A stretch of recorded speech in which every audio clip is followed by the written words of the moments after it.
இத்தல நீரைகனிய புன்னோடவள் பொறி கப்பிய கரிமுகன் அடிவேணி கற்றிடும் அடியவர் புத்தியில் உறைபவர் கற்பகவன வினை கடிதேகும் மதியமும் வைத்திடும் மரன் மகன் மற்பொருதீரல் போய மலையானை மத்தள வயிரனை உத்தமி புதல்வனை மட்டவில் மலர் கொடு பணிவேனே தமிழடைவினை முற்படுகிறதன் முற்பட எழுதிய முதல்வோனே முப்புறம் எரிசதாச்சிவன் உரை ரதம் அச்சது பொடி செய்த அதி தீரா துயரது கொடு சுப்பிரமணிபடும் அப்போ நமதனிடைவமாகி அக்குறமகளுடன் அச்சிறு முருகனை அக்கணமனம் அருள் பெருமா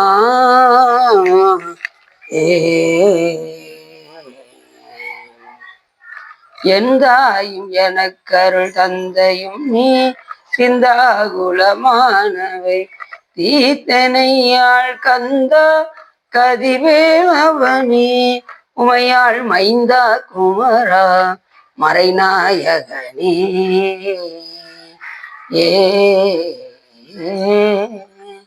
பொலிர்கோன் பொழித்த புகழிர்கோன் கடல் போற்றி ஆளுமிசை கல்முதப்பில் அணிந்த வீரான் அடி போற்றி வாலி திருநாவலூர் வன்தொண்டர் பதம் போற்றி ஓலிமணி திருவாதூரர் திருத்தாள் போற்றி திருச்சிற்றும் எல்லாம் வல்ல சிவகாமியம்பாளுடனாகிய வல்லல் வைத்தியநாத சுவாமியுடைய பெரும் கருணை நாடு நாம் இன்று ஸ்ரீபுரம் என்னும் திருவாரூர் தியாகராஜ பெருமானுடைய லீலைகளில் என்று பிரகஸ்பதியின் பிணியை ஒழித்த லீலை பற்றி சிந்திப்பதற்கு திருவருளும் குருவருளும் அடியார்களும் கொட்டியும் அதன் அடிப்படையில் நாம் எப்போதுமே ஒரு பாடலை சிந்தித்து விட்டு செல்வோம். அதன் அடிப்படையில்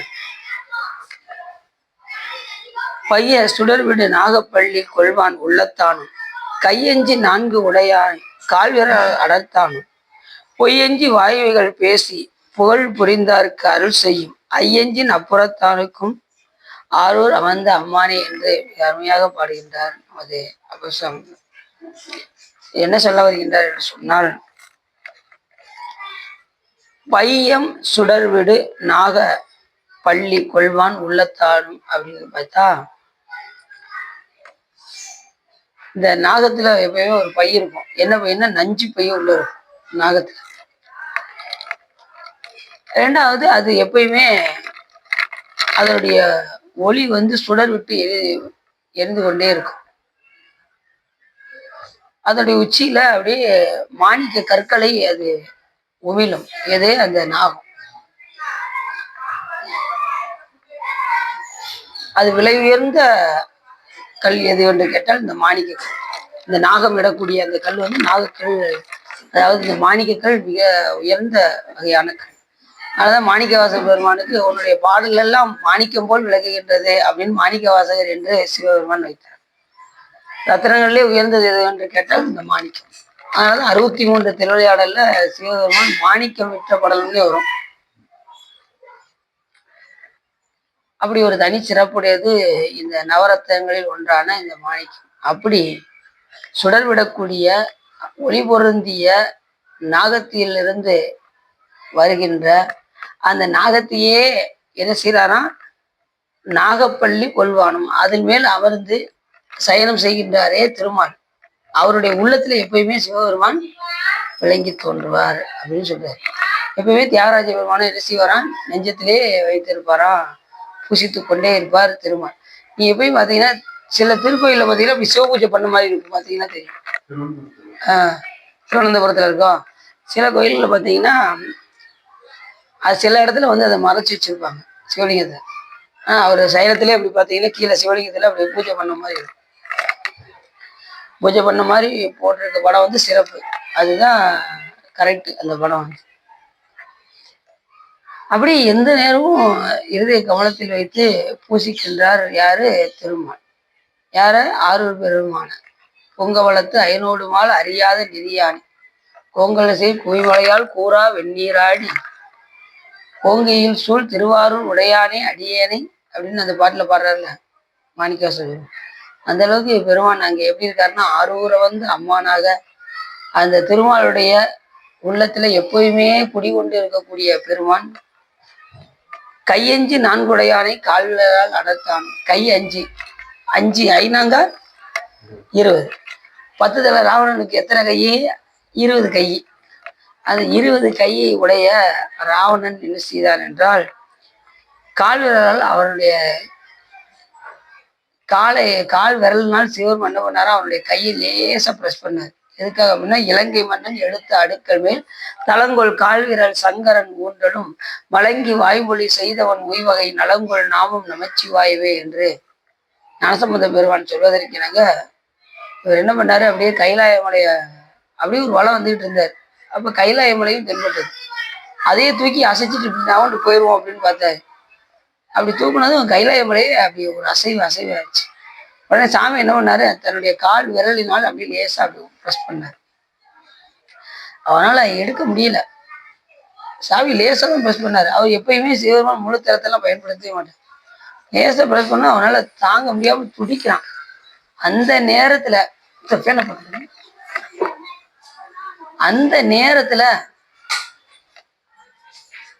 வாகிஷ்ட முனிவராக திகழ்ந்த அப்போ சமயம் பிறகு வாகிஷ்ட முனிவராக திகழ்ந்தார்.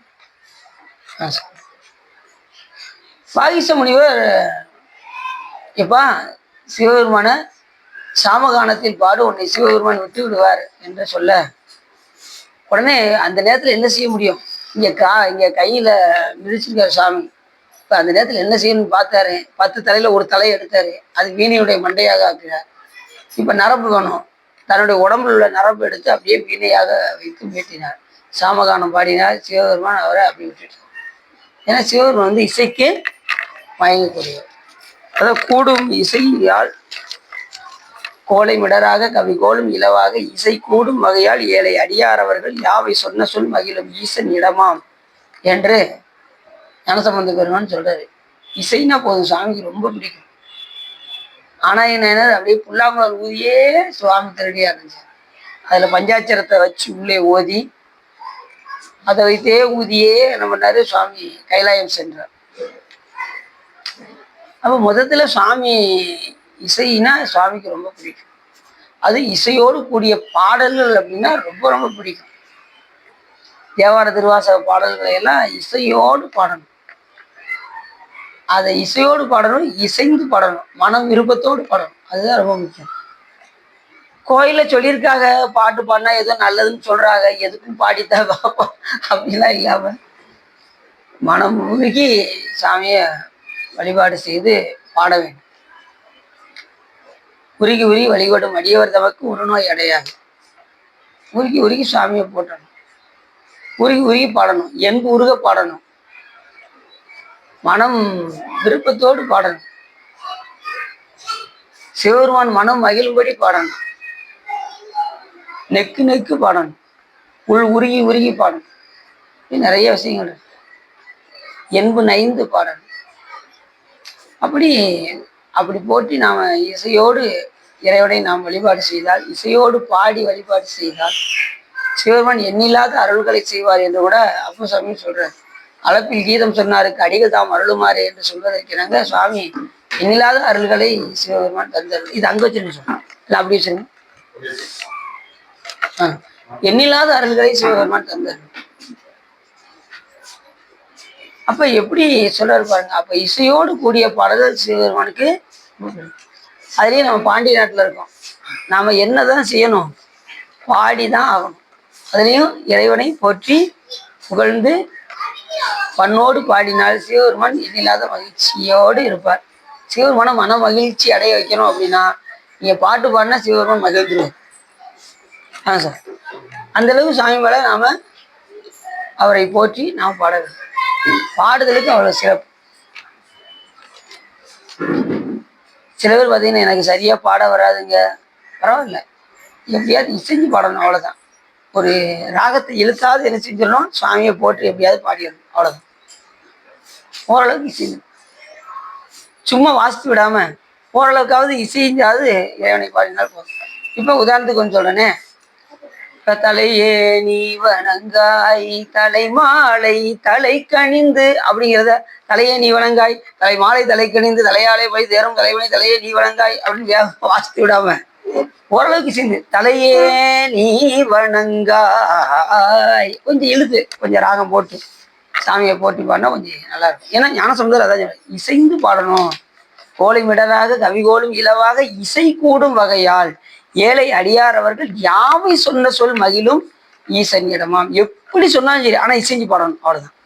சிவபெருமானை போட்டி பாடும்போது இசைஞ்சு பாடணும். சும்மா விருத்தமா வாசித்து விடாம கொஞ்சம் இசையும் கொஞ்சம் இழுத்து பாடணும். அப்படின்னா சாமி ரொம்ப மகிழ்வார். அதையும் பண்ணோடு பாடிட்டீங்கன்னா சாமி உங்களை விடவே மாட்டாரு. பண்ணார் இசையின் சொல் கேட்டாய் போற்றி, பண்ணின் இசையாகி நின்றாய் போற்றி, பாவிப்பார் பாவம் அறுப்பாய் போற்றி. பண்ணோடு பாடினா பாவிப்பார் பாவம் அறுப்பாய் போற்றி.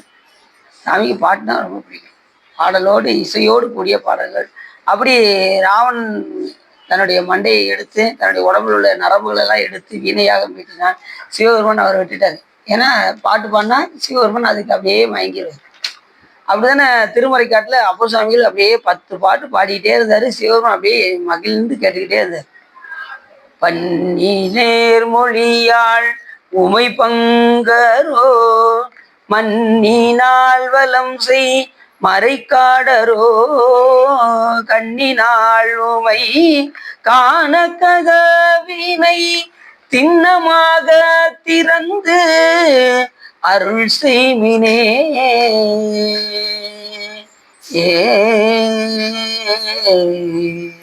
அப்படின்னு பாடினார். பாட்டு பாடினது சிவபெருமானுக்கு ரொம்ப பிடிச்சு போச்சு.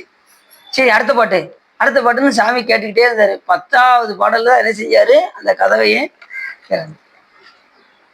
முதல் பாடலே திறந்துடுவாரு.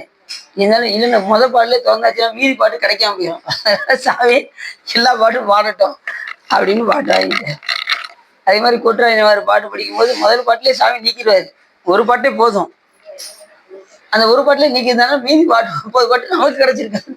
அதனால கடைசி போத்தாய் அங்க ஒரு ஆணையின் ஈருரித்தோல் புறங்காடரங்கா நட மாடவல்லை ஆத்தான் அரக்கந்தனை மால்வரைக்கில் அடதிட்டருள் செய்த அது கருதாய் வேர்த்தும் புரண்டும் விழுந்தும் எழுந்தால் என் வேதனையான விளக்கீராய் ஆர்த்தார் புனல் சோல் அதிகை கெடில வீரட்டான துறை அம்மானே அப்படின்னு பாடினார். எப்படி பாடியிருக்காரு அந்த அளவுக்கு மனம் ஒன்றி பாடணும். அப்படி பாடி பாடி சாமகானத்தில் பாடினார் ராவணன். உடனே சிவபெருமான் அவரை விட்டுட்டார். சரி, விட்டது மட்டும் விட்டாரா, பாட்டு பாடினதுக்கு பரிசு வேற கொடுத்தாரு. சந்திர வாகனம் வாழை வேற கொடுத்தாரு. ராவணேஸ்வரன் ஈஸ்வரங்கிற பட்டத்தையும் கொடுத்தாரு. ஈஸ்வரர் பட்டம் யார் யாருக்கு சொல்லுங்க பார்ப்போம். ஈஸ்வரர் பட்டம் யார் யாருக்கு கிடைக்கப்பட்டது? ராவணனுக்கு, 2வது சண்டீஸ்வரருக்கு.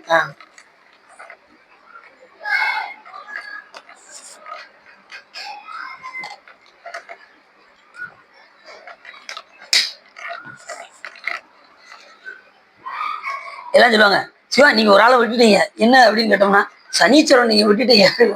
சனீஸ்வரருக்கு ஈஸ்வரர் பட்டம் கிடையாது. அவருக்கு பேரு சனீச்சரன் பேரு. சனி ஈஸ்வரன் கிடையாது, சனீச்சரன். அவருக்கு ஈஸ்வரர் பட்டம் கிடையாது. ஈஸ்வரர் பட்டம் 2 சண்டீஸ்வரருக்கும் ராவணேஸ்வரர் இல்லைங்க. ஏன்னா அந்த அளவுக்கு அவன் சிவபூஜையில சிறந்து விளங்கக்கூடியவர் ராவணன். அது மாதிரி சிறந்த சாமகானம் பாடக்கூடியவர் ராவணன். அதாவது அவனுடைய இசையை மெச்சி சுவாமி அவருக்கு ராவணேஸ்வரங்கிற பட்டத்தையும் கொடுத்து சந்திரவாகன வாழையும் கொடுத்தாரு. கொடுத்து என்னாச்சு, அந்த வாழை கொண்டு ஜடாயை வெட்டினாரு. பிற உயிருக்கு துன்பம் இழைக்கலாமா, துன்பம் இழைச்சாரு. அது வேலை செய்யாமல் போயிடுச்சு. மாட்டான் மனைவி விரும்பினாரு, அலைஞ்சே போயிட்டாரு. நல்லா தெரியும், என்ன சிவபூஜை பண்ணாலும் ஒழுக்கம் தவறிட்டான் நமக்கு என்ன கிடையாது, அது கிடையாது. ஆனால் சிவபூஜை கண்டிப்பாக அதுக்கு பலன் உண்டு. எப்பயுமே பூஜை பண்ணால் அதுக்கு பலன் உண்டு. மறுபிறவியில் உங்களுக்கு நல்ல உயர்ந்த பிறவியாக சுவாமி கொடுப்பாரு. சிலர் இந்த தேவர்கள்லாம் அசுரர்கள்லாம் பார்த்தீங்கன்னா சிவபூஜை பண்ணிட்டு தேவர்களுக்கு துன்பம் அளிச்சாங்க. அதனால சுவாமி அவரை தண்டிக்க வேண்டியதாயிடுச்சு. அது மட்டும் இல்லாமல் சிவபூஜை பண்ணுறவங்க, அனுஷ்டானம் வாங்குறவங்க, சிவபெருமானை பூசிக்கின்றவங்க, சிவபெருமானை போற்றி பாடுகின்றவர்கள், இவங்கெல்லாம் என்ன செய்யக்கூடாது, அடுத்தவர்களுக்கு தீங்கு நினைக்கக்கூடாது. நினைச்சா மற்றவங்களை விட நமக்கு தான் தண்டனை ஜாஸ்தியாக கிடைக்கும். மற்றவங்கள விட தண்டனை யாரு கிடைக்கும், நமக்கு தான் அதிகம். அப்பா சிவபெருமான் நம்மளெல்லாம் விட்டுருவாரு அப்படின்னு மட்டும் தயவு செய்து என்ன செய்யக்கூடாது, நமக்கு தான் தண்டனை ஜாஸ்தி. ஆனால் அந்த அளவுக்கு உங்களை சாமி தவறான காரியத்துக்கு போக விட மாட்டார். வழிபாடு செய்ய ஆரம்பிச்சாச்சுனாலே தவறான செயலுக்கு செய்ய விடவே மாட்டார். நாம் அவரை மறக்க நினைச்சா கூட மறக்க விட்டாய் அப்படிம்பாரு திரு இசைப்பாடு. நாம் மறக்க நினைச்சாலும் சாமி நம்ம மறக்க விட மாட்டேன். அந்த அளவுக்கு நம்ம வழிபாடு நமக்கு துணை செய்யும். சாமியை போற்றி பாடிக்கொண்டே இருந்தால் எல்லா விதமான சிறப்புகளும். அப்படி இந்த பாட்டை சொல்றாரு. கையஞ்சு 4 உடையானை 5 ஐநாங்க 20 கைகளை உடைய ராவணன் அவனுடைய எதை அடக்குனாரு? அவனுடைய கால் விரலால் அடர்த்தலும். எதை? 4 உடையானை அந்த 20 கைகளை உடைய ராவணனுடைய வலிமையை குன்றச் செய்தவனுமாகிய எங்கள் சிவபெருமான் அப்படின்னு இந்த பாட்டில் சொல்றாரு. கால் விரலால் அடர்த்தானும். நேச பெஸ் பண்ணாரு, அவனால தாங்க முடியல. அப்பேற்பட்ட பெருமான் எங்கள் சிவபெருமான். பொய்யஞ்சு வாய்மைகள் பேசி புகழ் புரிந்தாருக்கு அருள் செய்யும். பொய்யே பேச மாட்டாங்க இந்த அடியார்கள், உண்மையே பேசுவாங்க. வேற என்ன செய்வாங்க? உண்மையே பேசி சிவபெருமானை இந்த வாயினால் வாழ்த்த வாயும் நினைக்க மடநெஞ்சும் தாழ்த்த சென்னியும் தந்த தலைவனை சூழ்த்தமா மலர் தூவி துதியாதே வீழ்த்தவா வினையே நெடுங்காலமே என்று இந்த அடியார்கள் எல்லாம் என்ன பண்ணுவாங்க? சிவபெருமானை புகழ்ந்து புகழ்ந்து பேசுவார்கள், விரித்து விரித்து பேசுவார்கள். அப்படிப்பட்ட அடியார்கள் அப்படின்னாரு. அதனால மாணிக்கவாசகர் அழகா சொன்னாரு, இந்த அடியார்கள் எப்படி இருப்பாங்க அப்படின்னா, சிரிப்பார், கழிப்பார், தேனிப்பார், திரண்டு திரண்டு உன் திருவாத்தை விரிப்பார், கேட்பார், மிச்சுவார், வெவ்வேறு இருந்து உன் திருநாமம் தரிப்பார், பொன்னம்பலத்தாடும் தலைவா என்பார். அவர் உன்னை நரிப்பாய் நாயன் இருப்பேனோ நம்பி இனித்தான் நல்காயே. எப்படி சொல்றாரு பாருங்க. இந்த அடியார்கள் என்ன செய்வாங்க? சுவாமியுடைய புகழை பேசி பேசி சிரிப்பார்கள், கழிப்பார்கள், தேனிப்பார்கள், அவருடைய புகழை எல்லாம் விரித்து விரித்து பேசுவார்கள். சும்மா ஒரு நிமிஷம்லாம் பேசிட்டு விட்டுற மாட்டாங்க. இப்ப நம்ம சொற்பொழி 1 மணி நேரமா பேசுறோம், கூட கொஞ்ச நேரம் பேசணும்னு ஆசைப்படுறோம்ல, 1.5 மணி நேரமாவது பேசணும் சாமியுடைய புகழை. கிடைக்கக்கூடிய காலத்தை சிவப்பொழுதாக பயன்படுத்த வேண்டும் என்று நாம விரும்புறோம்ல. அதே மாதிரி சாமியை விரித்து விரித்து பேசுவார்கள் இந்த அடியார்கள் அப்படின்னா. விரிப்பார், கேட்பார். சாமியுடைய புகழை விரும்பி கேட்பாங்களாம் அடியார்கள். விரும்பி கேட்பது, அவருடைய புகழை விரித்து விரித்து பேசுவது. விரிப்பார், கேட்பார், மெச்சுவார். சாமியுடைய புகழை மெச்சுவாங்க. எங்க சாமி பன்றி குட்டிக்கெல்லாம் பால் கொடுத்தாரு எங்க சிவபெருமான் அப்படின்னு யார் மெச்சுவா? அடியார்கள் எல்லாம் மெச்சுவார். மெச்ச மாட்டாங்க. இப்ப நீங்களா சிவபெருமான் போல பேசுவீங்களா பேச மாட்டீங்களா? பேசுவீங்க. திருமுறையில ஒவ்வொரு இடத்துல வரும்போது சாமி பாருங்க எப்படி அருள் செயல் செஞ்சிருக்காரு அப்படின்னு சொல்லி அந்த இடத்துல இப்ப நீங்க கூட்டமா உட்காந்து பாடும்போது ஒரு அருள் செயல்கள் அதுல உள்ள வந்ததுன்னா நீங்க அடியார்கள்லாம் சுத்தி உட்காந்து பேசணுமா அதை பத்தி. சிவபெருமான் பாருங்க இந்த இடத்துல எப்படி ஞானசம்பந்தர் சொல்லியிருக்காரு, நீ இந்த இடத்துல எப்படி அப்பர் சாமி சொல்லியிருக்காரு அப்படின்னு அடியார்கள்லாம் உட்காந்து கலந்துரையாடல் பண்ணணும். விரிப்பார், கேட்பார், மிச்சுவார், வெவ்வேறு இருந்து உன் திருநாமம் தரிப்பார், பொன்னம்பலத்தாடும் தலைவா என்பார். இந்த அடியார்களெல்லாம் என்ன செய்வாங்க? ஒவ்வொருத்தரும் ஒவ்வொரு நாமத்தை பிடிச்சுக்குவாங்க அப்படின்னாரு. வெவ்வேறு இருந்து உன் திருநாமம் தரிப்பார்.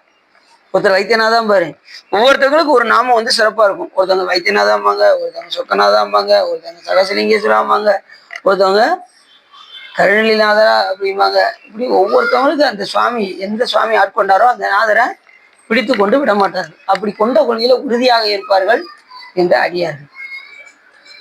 பொய்யஞ்சி வாய்மைகள் பேசி பொய்க்கு அஞ்சுவாங்க அடியார்கள்.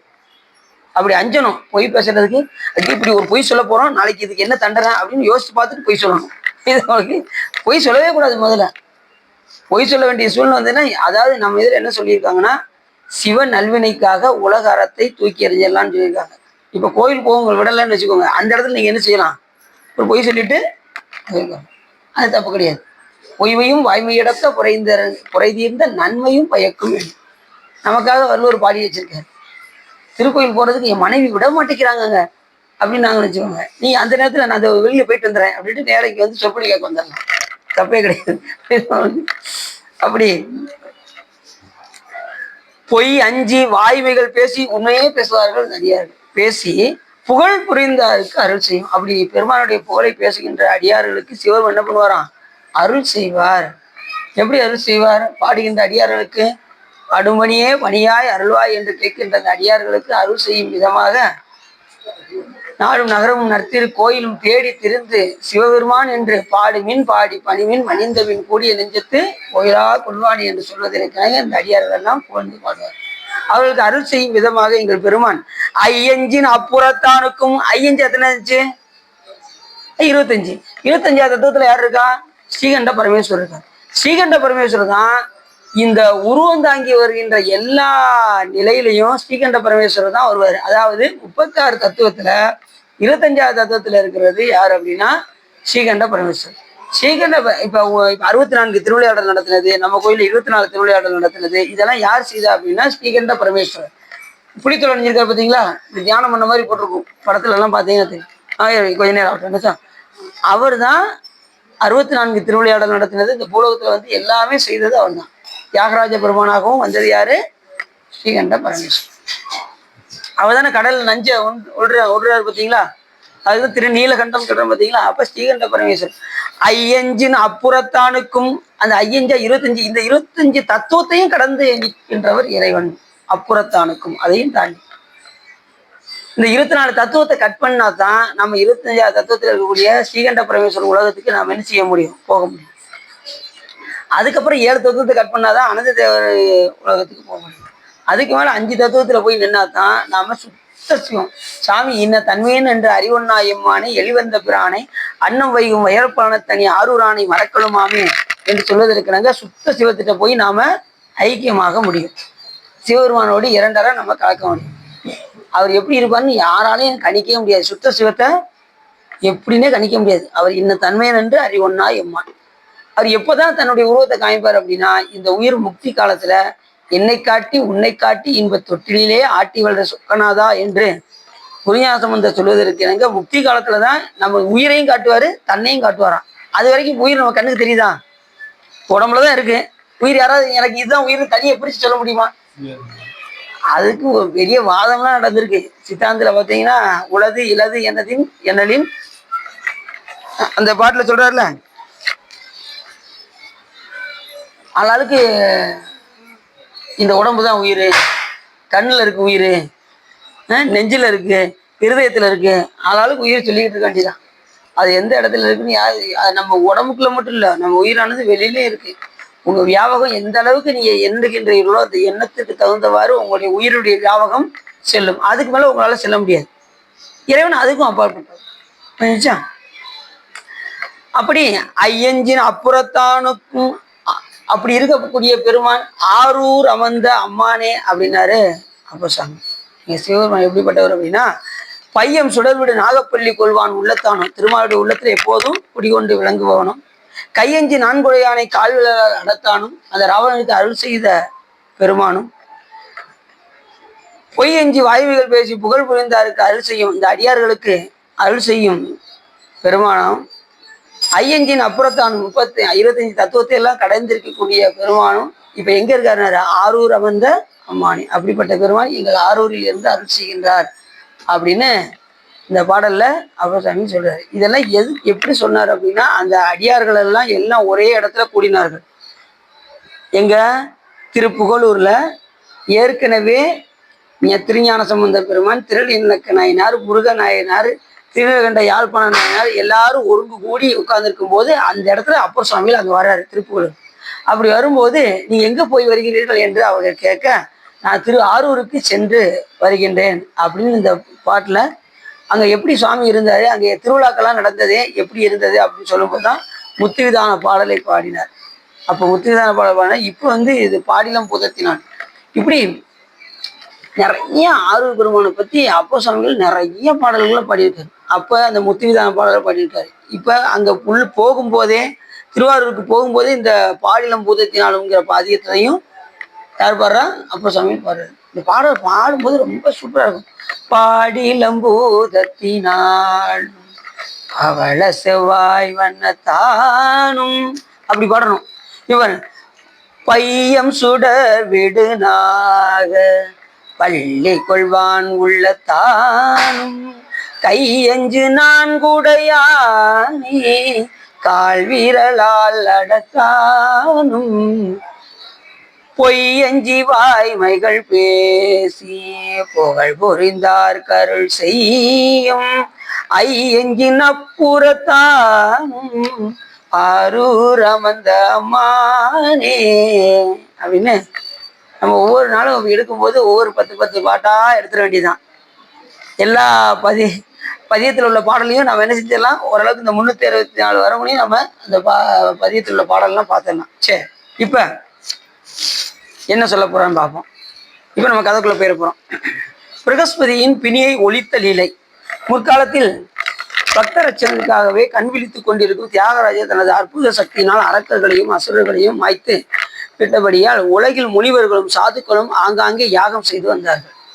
சாமி இப்ப எல்லா அசுரர்களையும் எங்க ஒவ்வொரு இடத்துலையும் திருவாரூர்ல அழித்து மக்களுக்கு நல் வாழ்வு கொடுத்து இருந்த சமயத்துல எல்லா முனிவர்களும் ரிஷிகளும் ஞானிகளும் எல்லாம் என்ன பண்ணாங்க, சாதுக்கள் எல்லாம் யாகம் செய்ய தொடங்கினாங்க. இப்ப நிம்மதியை யாகம் செஞ்சாங்க. முன்னாடி யாகம் செய்யும் போது அசுரர்கள்லாம் வந்தாங்க. இப்ப அந்த எந்த தொந்தரவும் இல்லாம இப்ப யாகம் செய்ய தொடங்கினார். பயமற்று புண்ணிய சேத்திர யாத்திரை செய்தார்கள். யாத்திரையும் என்ன செஞ்சாங்க, புண்ணிய யாத்திரைய ரொம்ப சந்தோஷமா சென்று வந்தார்கள். யாத்திரை அந்த காலத்துலலாம் பாத்தீங்கன்னா, இப்ப நம்ம ஈஸியா பஸ் பிடிச்சி போயிடுறோம் யாத்திரைக்கு. அந்த காலத்துலலாம் நடந்தே தான் யாத்திரை போகணும். இப்ப வேற ஒன்றும் வேண்டாம். வைத்தியநாத சாமி கோயிலுக்கு நம்ம எப்படி போறோம்? ஆட்டோ இருந்தா கொஞ்சம் பாருங்க சிவா, நாங்க 4 பேர் இருக்கோம், ஒரு ஆட்டோவை பிடிச்சி கொடுத்துட்டீங்கன்னா அப்படியே போயிட்டு வந்துடுவோம் அப்படியும். ஆனா நடக்கிறது ரொம்ப வேற ஒன்றும் வேண்டாம். அடின்னு வீட்டு பக்கத்துல தான் இருக்கேன். அடின்னு என்ன செய்யறேன், பைக் எடுத்துட்டு சல்லுன்னு ஓட்டிடுறேன். ரூல்ஸ் படி என்ன செய்யணும், நடந்துதான் போகணும். பெருமானை பார்க்கறதுக்கு நடந்துதான் போகணும். கால்களால் பயனன் கரை கண்டன் உரை கோயில் என்று சொல்வதற்கு என்னங்க, கால்களால் தான் நடந்து போகணும். பக்கத்துல இருக்காங்கலாம் என்ன செய்ய மாட்டாங்க, சில பேர் கோயிலுக்கே போக மாட்டாங்க. ஆனா எங்கேயோ தூராந்தளவுக்கு ஒரு 5 கிலோமீட்டர் தள்ளி நடந்தே கோயிலுக்கு தினசரி வர்ற ஆளுகள்லாம் இருக்காங்க. 3 கிலோமீட்டர் 2 கிலோமீட்டர் தள்ளிலாம் நடந்தே வராங்க. ரொம்ப முடியாத பாட்டிலாம் இருக்காங்கல்ல, அவங்க வீட்டுல இருக்கலாம்ல, வீட்டுல இருக்க மாட்டாங்க. மெதுவா நடந்து அங்க சர்ச்சு கிட்ட பஸ் ஏறி ஆண்டாள் தேட்டருக்கு பாருங்க, அங்கனக்குள்ள இறங்கி மெதுவா நடந்து வர்றாங்க.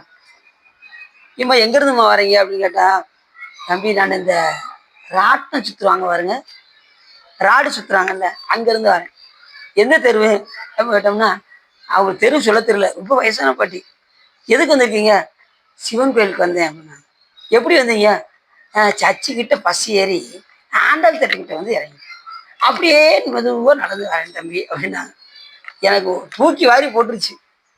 எப்படி வராங்க பாருங்க. இப்பயும் பாருங்க, நிறைய பேர் பார்த்தீங்கன்னா சுந்தரமெல்லாம் முன்னாடி இப்ப காலில் நடக்க முடியாத நேரத்துல நான் இல்லைன்னா தினசரி நடந்தே வந்துடுவாங்க. 80 வயசு பாட்டி 2 பேர் பூ பறிச்சு கொடுப்பாங்க. இப்போ வரைக்கும் பூ பறிச்சு கொடுத்துருந்தாங்க. இப்போ ஒரு 2-3 வருஷமா தான் வரல. அதுக்கு முன்னாடி வரைக்கும் அவங்களுக்கு உடம்புக்கு முடியறது வரைக்கும் அவங்க முடிஞ்ச தொண்டி வர்ற வழியிலே ஒவ்வொரு இடத்துலையா பூக்களை பறிச்சுக்கிட்டே எங்களுக்கு மொத்தமா கொடுப்பாங்க. அதுக்கப்புறம் உள்ளேயும் பறிச்சு கொடுப்பாங்க. எங்க நந்தவனத்துலையும் நாங்க எளிமையா கட்டுவோம். பறிக்கலாம் கட்ட முடியாது, ரொம்ப லேட் ஆயிரும், எல்லாரும் வேலைக்கு போகணும்.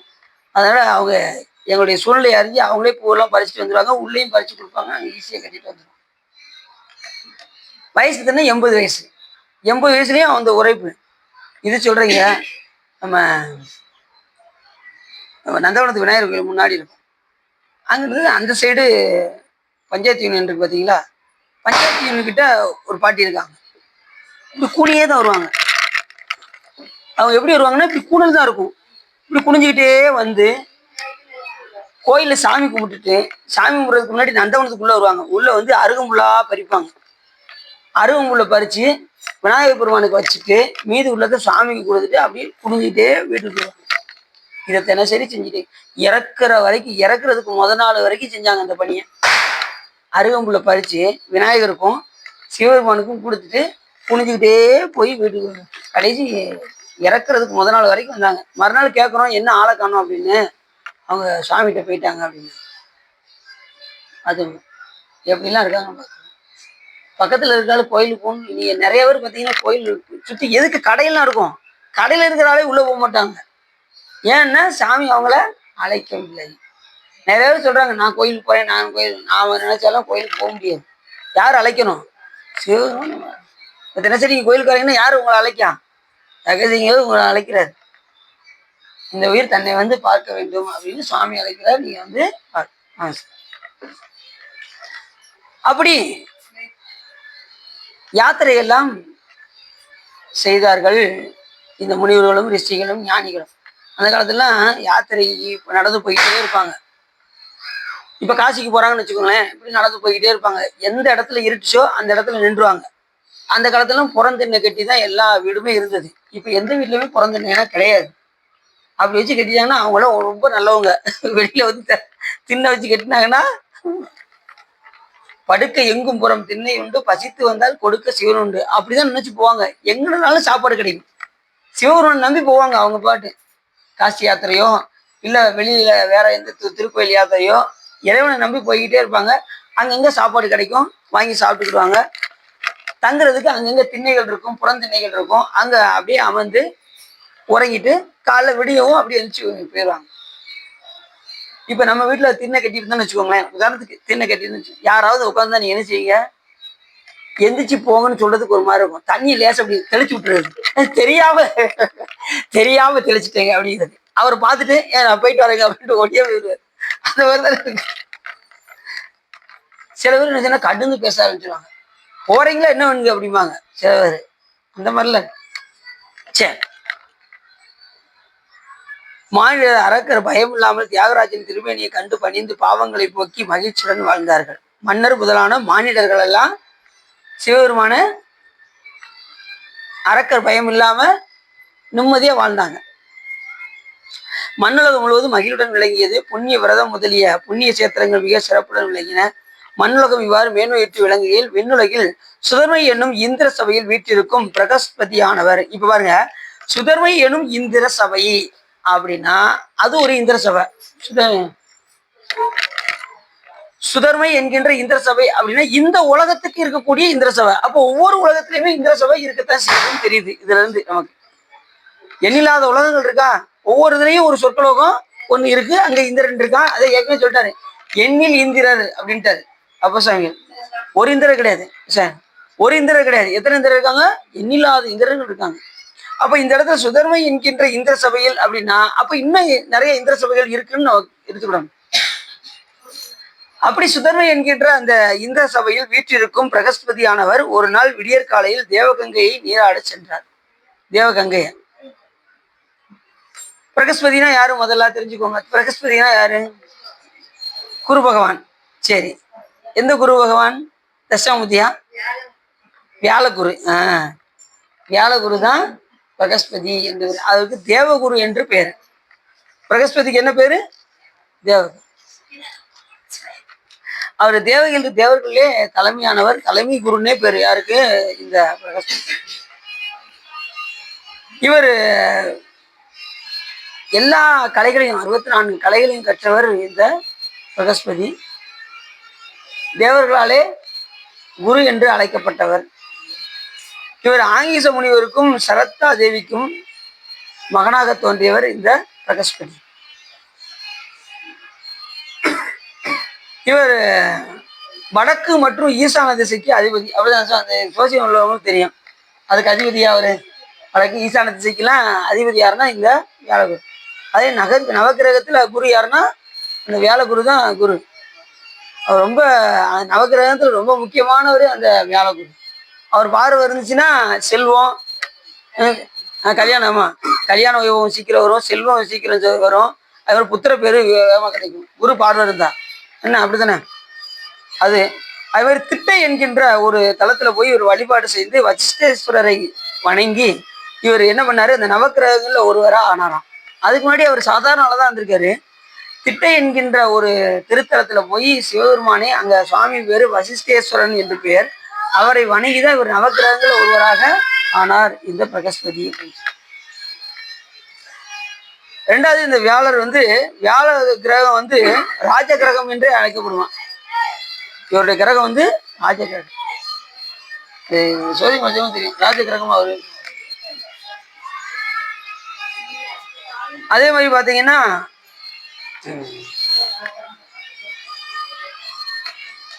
முருகப்பெருமான் திருச்செந்தூருக்கு வரும்போது அசுரர்கள்லாம் எப்படி இருக்காங்க, என்ன இருக்காங்க, இவங்க எப்படி இது பண்றது அப்படின்லாம் விவரம் கேட்கும்போது அவர்களுக்கு ஆலோசனை, அதாவது முருகப்பெருமானுக்கு அசுரர்களுடைய பலத்தையும் பலவீனத்தையும் எடுத்து சொன்னவர் இந்த வியாழகுரு. அதே மாதிரி தேவர்களுக்கு அவங்க சூரபத்மனால் துன்பப்படும் போது அப்ப முருகப்பெருமானை போய் நீங்கள் சரணாகதி அடைய வேண்டும் என்று சொன்ன குரு யாருன்னா இந்த வியாழகுரு. இவர் சொல்லிதான் எல்லாரும் என்ன பண்ணுவாங்க, முருகப்பெருமானை சரணாகதி அடைவார்கள் தேவர்கள். ஏன்னா ஒரு குரு என்பவர் எப்படி இருக்கணும்னா அறிவுரை சொல்றவரா இருக்கும். அறிவு சொல்கின்ற குருவாக இருக்க வேண்டும். அதே ரெண்டாவது குரு வந்து பார்த்தீங்கன்னா ரொம்ப எல்லாத்தோட சிறந்து விளங்கணும் குரு. சில இடத்துல பார்த்தீங்கன்னா குருவை காட்டிலும் சிஷியர் பயங்கரமா இருப்பாங்க, பார்த்துருக்கீங்களா? பட்டினத்தாருக்கு குரு, பட்டினத்தார் குரு, அவருக்கு சிஷியர் எப்படி அமைஞ்சா இருப்பாருங்க? எப்படி இருந்தாரு? அவரை விட சீக்கிரம் முத்தி இறங்கி போயிட்டாரு. என்ன செஞ்சாரு? அப்படி பணிஞ்சாரு. தெரியாம இது சொல்லிட்டோம்னு சொல்லி அவரை பணிஞ்சு எப்படியாவது, இன்னொன்னா அரச பதவியை உதவிட்டு வர முடியாது யாராலையும். அவர் ஈஸியா உதவிட்டு வந்தாரு பத்திரகிரியார். இப்ப அவர் என்ன பண்ணாங்க, திருடனுங்கிற பட்டம் சுட்டினாங்க. சுட்டி அவரை கழுவு மரத்துக்கு முன்னாடி கொண்டு போய் நிப்பாட்டினாங்க. யார? பட்டினத்தான். என் செயலாவது யாதொன்றும் இல்லை, இனி தெய்வமே நின் செயலே என்று உணரப்பெற்றேன். இந்த ஊனெடுத்த பின் செய்த தீவினை யாதும் ஒன்றும் இல்லை, பிறப்பதற்கு முன் செய்த தீவினையோ இங்கனவே வந்து மூண்டதுவேனாரு. கழுமரம் பத்தி எரிய ஆரம்பிச்சிருச்சு. இந்த விஷயத்த போய் அரசர்கிட்ட போய் சொல்றாங்க பத்திரகிரியாட்ட. கழுகு மரம் பத்தி எரியுது அப்படின்னு வேகமா ஓடி வந்தாரு. நம்ம தவறா தீர்ப்பு சொல்லிட்டோமே அப்படின்னு சொல்லி வேகமா வந்து ஒரு ஞானியை துன்புறுத்த நினைச்சோமே அப்படின்னு சொல்லி காலில் விழுந்ததும் உடனே எந்திப்பாங்கிறாரு பட்டினத்தை. என்னப்பா சமீன தெரியாம இது தீர்ப்பு சொல்லிட்டேன், என்னை அடிமையாக ஏற்றுக்கொள்ள வேண்டும் அப்படிங்கிறார். அரச பகுதி அந்த நிமிஷமே துச்சமா மதிச்சு, எப்படி பட்டினத்தார் வந்து ஒரு நிமிஷம் 13 கோடி, அந்த காலத்து 13 கோடி சொத்தையும் ஒரு நிமிஷம் உதறி தள்ளிட்டு வந்தாரோ, இடுப்புல துண்டை கட்டிட்டு வந்தாரோ, அதே போல அரச பதவி யாருமே அரச பதவியை விட மனசு வராது. அங்க இருக்கக்கூடிய சுகபோகமும், இங்கிட்டு பார்த்தா மங்கையர்கள் இருப்பாங்க, எதுக்கு பார்த்தா நடனங்க ஆடிக்கிட்டு இருப்பாங்க. அத்தனை இதையும் விட்டுட்டு வர்றது ரொம்ப சாதாரணம், வர முடியாது. ஆனா அதை துறந்து வந்தாரு பத்திரகிரி. ரெண்டாவது பட்டினத்தார முழு குருவாக ஏற்றுக்கொண்டு அவரையே இந்த நேரம் தியானித்து கொண்டிருந்தார். அதனால ஈஸியா அவருக்கு முன்னாடி எங்க போயிட்டாரு? சுவாமி கிட்ட பத்திரகிரியா போயிட்டாரு. அவரும் நூல் நிலைய செஞ்சிருக்காரு பத்திரகிரி. அதே மாதிரி குரு நமச்சியார், குகை நமச்சியார் கேள்விப்பட்டிருக்கீங்களா? குரு நமச்சியார் இப்ப அண்ணாமலையில குகை நமச்சிவாரி என்ற ஒரு நமச்சியார் இருந்தார். அவர் நல்லா குருவாக விளங்கினார். எந்த நேரம் சுவாமி சிந்தனை செய்து கொண்டே இருந்தார். அப்ப அவருக்கு ஒரு சீடர் ஒருத்தர் இருந்தார். அவர் பேரு நமச்சிவாயர். அவருக்கு தொண்டு செஞ்சு கொண்டே இருந்தார். அவருக்கு வேண்டிய பணிவிடைகள் எல்லாம் செஞ்சுக்கிட்டே குருநாதருக்கு பக்கத்துல எப்பயுமே இருந்தார்.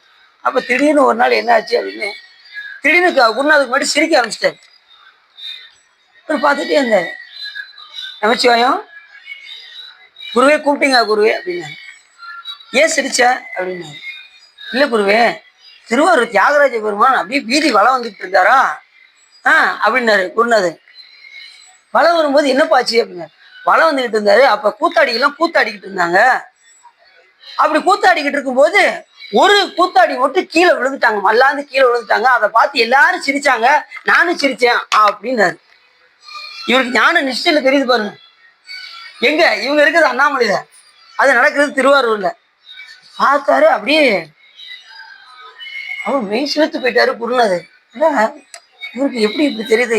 விசாரிச்சு பார்த்தா அங்க திருவாரூர்ல வசந்த உற்சவம் நடந்துகிட்டு இருக்கு. அங்க இந்த செய்தி நடக்குங்கிற விஷயம் இருக்கு. அதுக்கு அப்புறம் கொஞ்ச நாள் கழிச்சு அப்படியே பார்த்துட்டே இருந்தாரு. திடீர்னு ஒரு நாள் துணி அடிச்சு பிடிக்கிறாரு, தேய்ச்சிக்கிட்டே இருந்தார். நமச்சிவாயம், என்ன செய்யற அப்படின்னாரு குருநாதர். என்ன சாமி? சிதம்பரத்துல அந்த சாமிக்கு வரக்கூடிய திரை இருக்குல்ல, அந்த திரையில நெய் பட்டு, நெய்ல திரிப்பட்டு, திரியில வந்து அந்த இதுல அந்த திரைச்சீலையில விழுந்து எரிய ஆரம்பிச்சிருச்சு. எல்லாரும் பக்தர்கள்லாம் சேர்ந்து போய் அதை தேய்ச்சிக்கிட்டு இருக்காங்க. அதனால நானும் தேய்ச்சி விட்டேன் அப்படின்னாரு. அவருக்கு கண்ணுக்கு தெரியுது பாருங்க. அப்போ ஞான நிஷ்டையில எல்லாரும் அது ரொம்ப சாமியோடு ஒன்றி இருந்தோம்னா, அதுலேயும் குரு பக்தி அதிகமா இருந்துச்சுன்னா எல்லாமே உங்க கண்ணுக்கு முன்னாடி தெரியும். குரு கிட்ட அவ்வளவு பக்தியா இருக்கணும். இப்ப நமக்கு ஒரு தீட்சை கொடுத்த குருநாதர் மேல அவ்வளவு பக்தியா நம்ம என்ன செய்யணும்? ஏன்னா குருவே சிவம் என கூறினன் நந்தி. குருநாதர் தான் நமக்கு நம்மளை கடை தேர்த்துறவர். யாருன்னா குருநாதர். இப்ப ஒரு கடல் இருக்கு. கடல்ல இரும்பு கட்டிய போட்டா மிதக்குமா முங்குமா? முங்கிரும். சரி, அது மிதக்கிறதுக்கு நீங்க என்ன செய்யணும்? கட்டை மேல அந்த இரும்பு கட்டிய வச்சா அது மிதந்து கரையை அடையும். அந்த கட்டை போல உதவுவது தான் யாரு? குருநாதர். குருநாதருடைய தயவு இல்லாம நம்ம எங்க போக முடியாது, சிவத்தை அடையவே முடியாது. குருவர் இல்லாம திருவருளை. அது எப்படி குருவா இருக்கணும்? தெளிவு குருவின் திருவேணி காண்டல். குரு வந்து தெளிவா இருக்கணும், தெளிவான குருவா இருக்கணும். அவருக்கு ஒண்ணும் தெரியாம நமக்கு சொன்னாருன்னு வச்சுக்கோங்க, அவர் குரு ஆயிடுவாரா? அதனாலதான் குருட்டினை நீக்கும் குருவினை கொள்க. யார் சொல்றா? திருமணம் என்ன சொல்றாரு? நம்ம கிட்ட இருக்கக்கூடிய அறியாமையை நீக்கக்கூடிய குருவாக இருக்கணும். குருட்டினை நீக்கும் குருவினை கொள்க. அந்த குரு எப்படி அப்படிப்பட்ட குருநாதரை நாம் என்ன செய்யணும்? தினசரி பார்த்து கொண்டு அவருடைய திருமேனியை பார்த்து கொண்டே இருக்க வேண்டும். திருமேனி காண்டல், தெளிவு குருவின் திருமேனி காண்டல், தெளிவு குருவின் திருநாமம் செப்பல். அவருடைய திருநாமத்தை தினசரி சொல்லணும். இப்போ அனுஷ்டானம் பண்ணவங்க தினசரி குருநாதரை என்ன செய்யணும்? படத்தை பக்கத்துல வச்சுக்கிட்டு அவங்களுடைய நாமத்தை சொல்லணும், அந்த திருமேனியை காணணும். அவங்க சொன்ன ஒரு வார்த்தை இருக்கு பாருங்க, தெளிவு குருவின் திரு வார்த்தை கேட்டல். அந்த ஒரு வார்த்தை தான். பஞ்சாட்சரம் ஒன்று சொல்லுவாங்க, அந்த இதை கடைசி வரைக்கும் விடக்கூடாது. ஒவ்வொரு உயிர் பக்குவத்துக்கு தகுந்தவாறு பஞ்சாட்சரம் மாறும். ஒரு உயிருக்கு நமச்சிவாயம் கொடுக்கலாம், ஒருத்தருக்கு சிவாய நம்ம கொடுக்கலாம், ஒருத்தருக்கு சிவாய சிவ கொடுக்கலாம், ஒருத்தருக்கு சிவசிவான்னு கொடுக்கலாம். இப்படி எந்த இதுனாலும் கொடுக்கலாம். இல்லை சிலவருக்கு ஓம் நமச்சிவாயம் கொடுக்கலாம், சிலருக்கு ஓம் சிவாய நமன் கொடுக்கலாம், ஒருத்தவருக்கு சிவசிவான்னு கொடுக்கலாம், சில பேருக்கு ஓம் சிவ ஓம் காம் கம் சிவாய நம அப்படின்னு கொடுக்கலாம், ஒருத்தவங்களுக்கு ஓம் காம் சிவாய நமன்னு கொடுக்கலாம். இப்படி பஞ்சாட்சரத்துல நிறைய வகைகள் இருக்கு. இந்த உயிர் என்ன பக்குவத்துல இருக்குன்னு யாருக்கு தெரியும்? குருநாதருக்கு தெரியும். குருநாதர் பார்ப்பாரு, அவங்க பார்த்ததுமே தெரிஞ்சிடும் இவங்க இந்த பக்குவத்துல இருக்காங்க, அப்ப இந்த மந்திரத்தை தான் சொல்லணும் அப்படின்னு சொல்லி குருநாதர் அந்த மந்திரத்தை உச்சரிப்பார். அந்த உச்சரிச்ச அந்த மந்திரத்தை விடாம நின்றாலும் நடந்தாலும் கிடந்தாலும் துயின்றாலும் விழித்தாலும் இமைத்தாலும் அதை சொல்லிக்கிட்டே இருக்கணும். எங்க சொல்லிக்கிட்டே இருந்தா நாங்க வேற வேலை பார்க்க வேண்டாம், வேலை பார்த்துக்கிட்டே இருக்கிறோம், சொல்லணும். எந்த சூழ்நிலையும் சொல்லணும். அதுவும் இடையில நின்றாலும் நடந்தாலும் கிடந்தாலும் துயின்றாலும் எப்பயுமே சொல்லிட்டு இருக்கோம். நீங்க அடுப்பு பற்ற வைக்கும் போதே சொல்லிட்டு குருநாதர் சொன்ன மந்திரத்தை சொல்லிட்டு பற்ற வைங்க. சாப்பிடும் போது சொல்லிட்டு சாப்பிடுங்க. திருநீர் பூசும் போது சொல்லிட்டு திருநீர் பூசுங்க. இப்படிதான் கொஞ்சம் கொஞ்சமா கொண்டு வரணும். அதுக்கப்புறம் எப்போதும் அதுவா உள்ளுக்குள்ள சொல்லிக்கிட்டே இருக்கும். நீங்க எல்லாத்தையும் பந்தப்படுத்திட்டீங்க அப்படின்னா அது உள்ளுக்குள்ள சொல்லிக்கொண்டே இருக்கும். உறங்கும் போது 108 தடவை சொல்லிட்டு உறங்குங்க, எந்திக்கும் போது 108 தடவை சொல்லிட்டு எந்திங்க. அதுதான் சுவா எங்களுக்கு மறந்தது. காலையில் எந்திரிச்சதுமே பல்லு விளக்க ஓடிடுறோமா, மறந்தது சுவா. சில பேர் அப்படி சொல்றாங்க, அது எந்திரிச்சது மறந்துடுது சுவா அப்படிங்கிறாங்க. உறங்கும் போது நல்லா நீங்க சொல்றது ஞாபகம் வருது, செல்போன் எடுத்துடுறோமா அதுல மறந்துடும். செல்போன் எடுத்து மறந்துடும்ல, வெக்கிட்டு ஞாபகம் வரும். சொல்லுங்க, உறங்கும் போது செல்போனை தூக்கி ஓரத்துல வச்சிருங்க. அது பக்கத்துல கூட வைக்க கூடாதுங்காங்க, ஏன்னா கதிர்வீச்சு. செல்போன் இது கதிர்வீச்சு, ரொம்ப தள்ளி வச்சிடணும், பக்கத்துல வைக்கக்கூடாது. நிறைய பேருக்கு மூளை பாதிப்புலாம் எதுனாலன்னா இதனாலதான் வருது, இந்த கதிர்வீச்சுனாலதான். உறங்குறதுக்கு ஒரு 1/2 மணி நேரத்துக்கு முன்னாடி என்ன செஞ்சிடணும், செல்போன்லாம் ஆஃப் பண்ணி தூக்கி எடுத்து வச்சுட்டு சிவபெருமான சிந்தனை போயிட்டு 108 தடவை சுவாமியுடைய மந்திரத்தை சொல்லிட்டு அப்படியே நீங்க சொல்லிட்டு இருந்தாலே ஆழ்ந்த தூக்கம் உங்களுக்கு வரும், எந்த கனவும் வராது.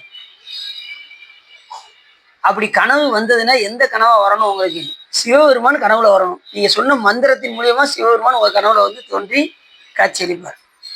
நீங்க எந்த மந்திரம் சொல்றீங்களோ அதுக்குரிய அதிதெய்வம் உங்க கண்ணுக்கு முன்னாடி வந்து அந்த கனவுல வந்து சுவாமி காட்சியளிப்பார். அடிகளும் பூ கட்டும் போது நடராஜ பெருமான் நினைச்சுக்கிட்டே நாங்க பூ கட்டுவோமா, அடிகளுக்கு பாத்தீங்கன்னா கனவுல வந்திருக்காரு, முகம் மட்டும் தெரியாம வரும் ஒவ்வொரு நேரம். ஏன்னா அந்த அளவுக்கு நம்ம தவா கம்மியா செஞ்சிருக்கோம். அப்ப அந்த அளவுக்கு இன்னும் நமக்கு தெரியல அப்படின்னா இன்னும் நம்ம அதுக்குரிய தவம் நம்ம செய்யவில்லைங்க. சிலவருக்கு பாத்தீங்கன்னா நல்ல முழுமையான காட்சி கிடைக்கும்.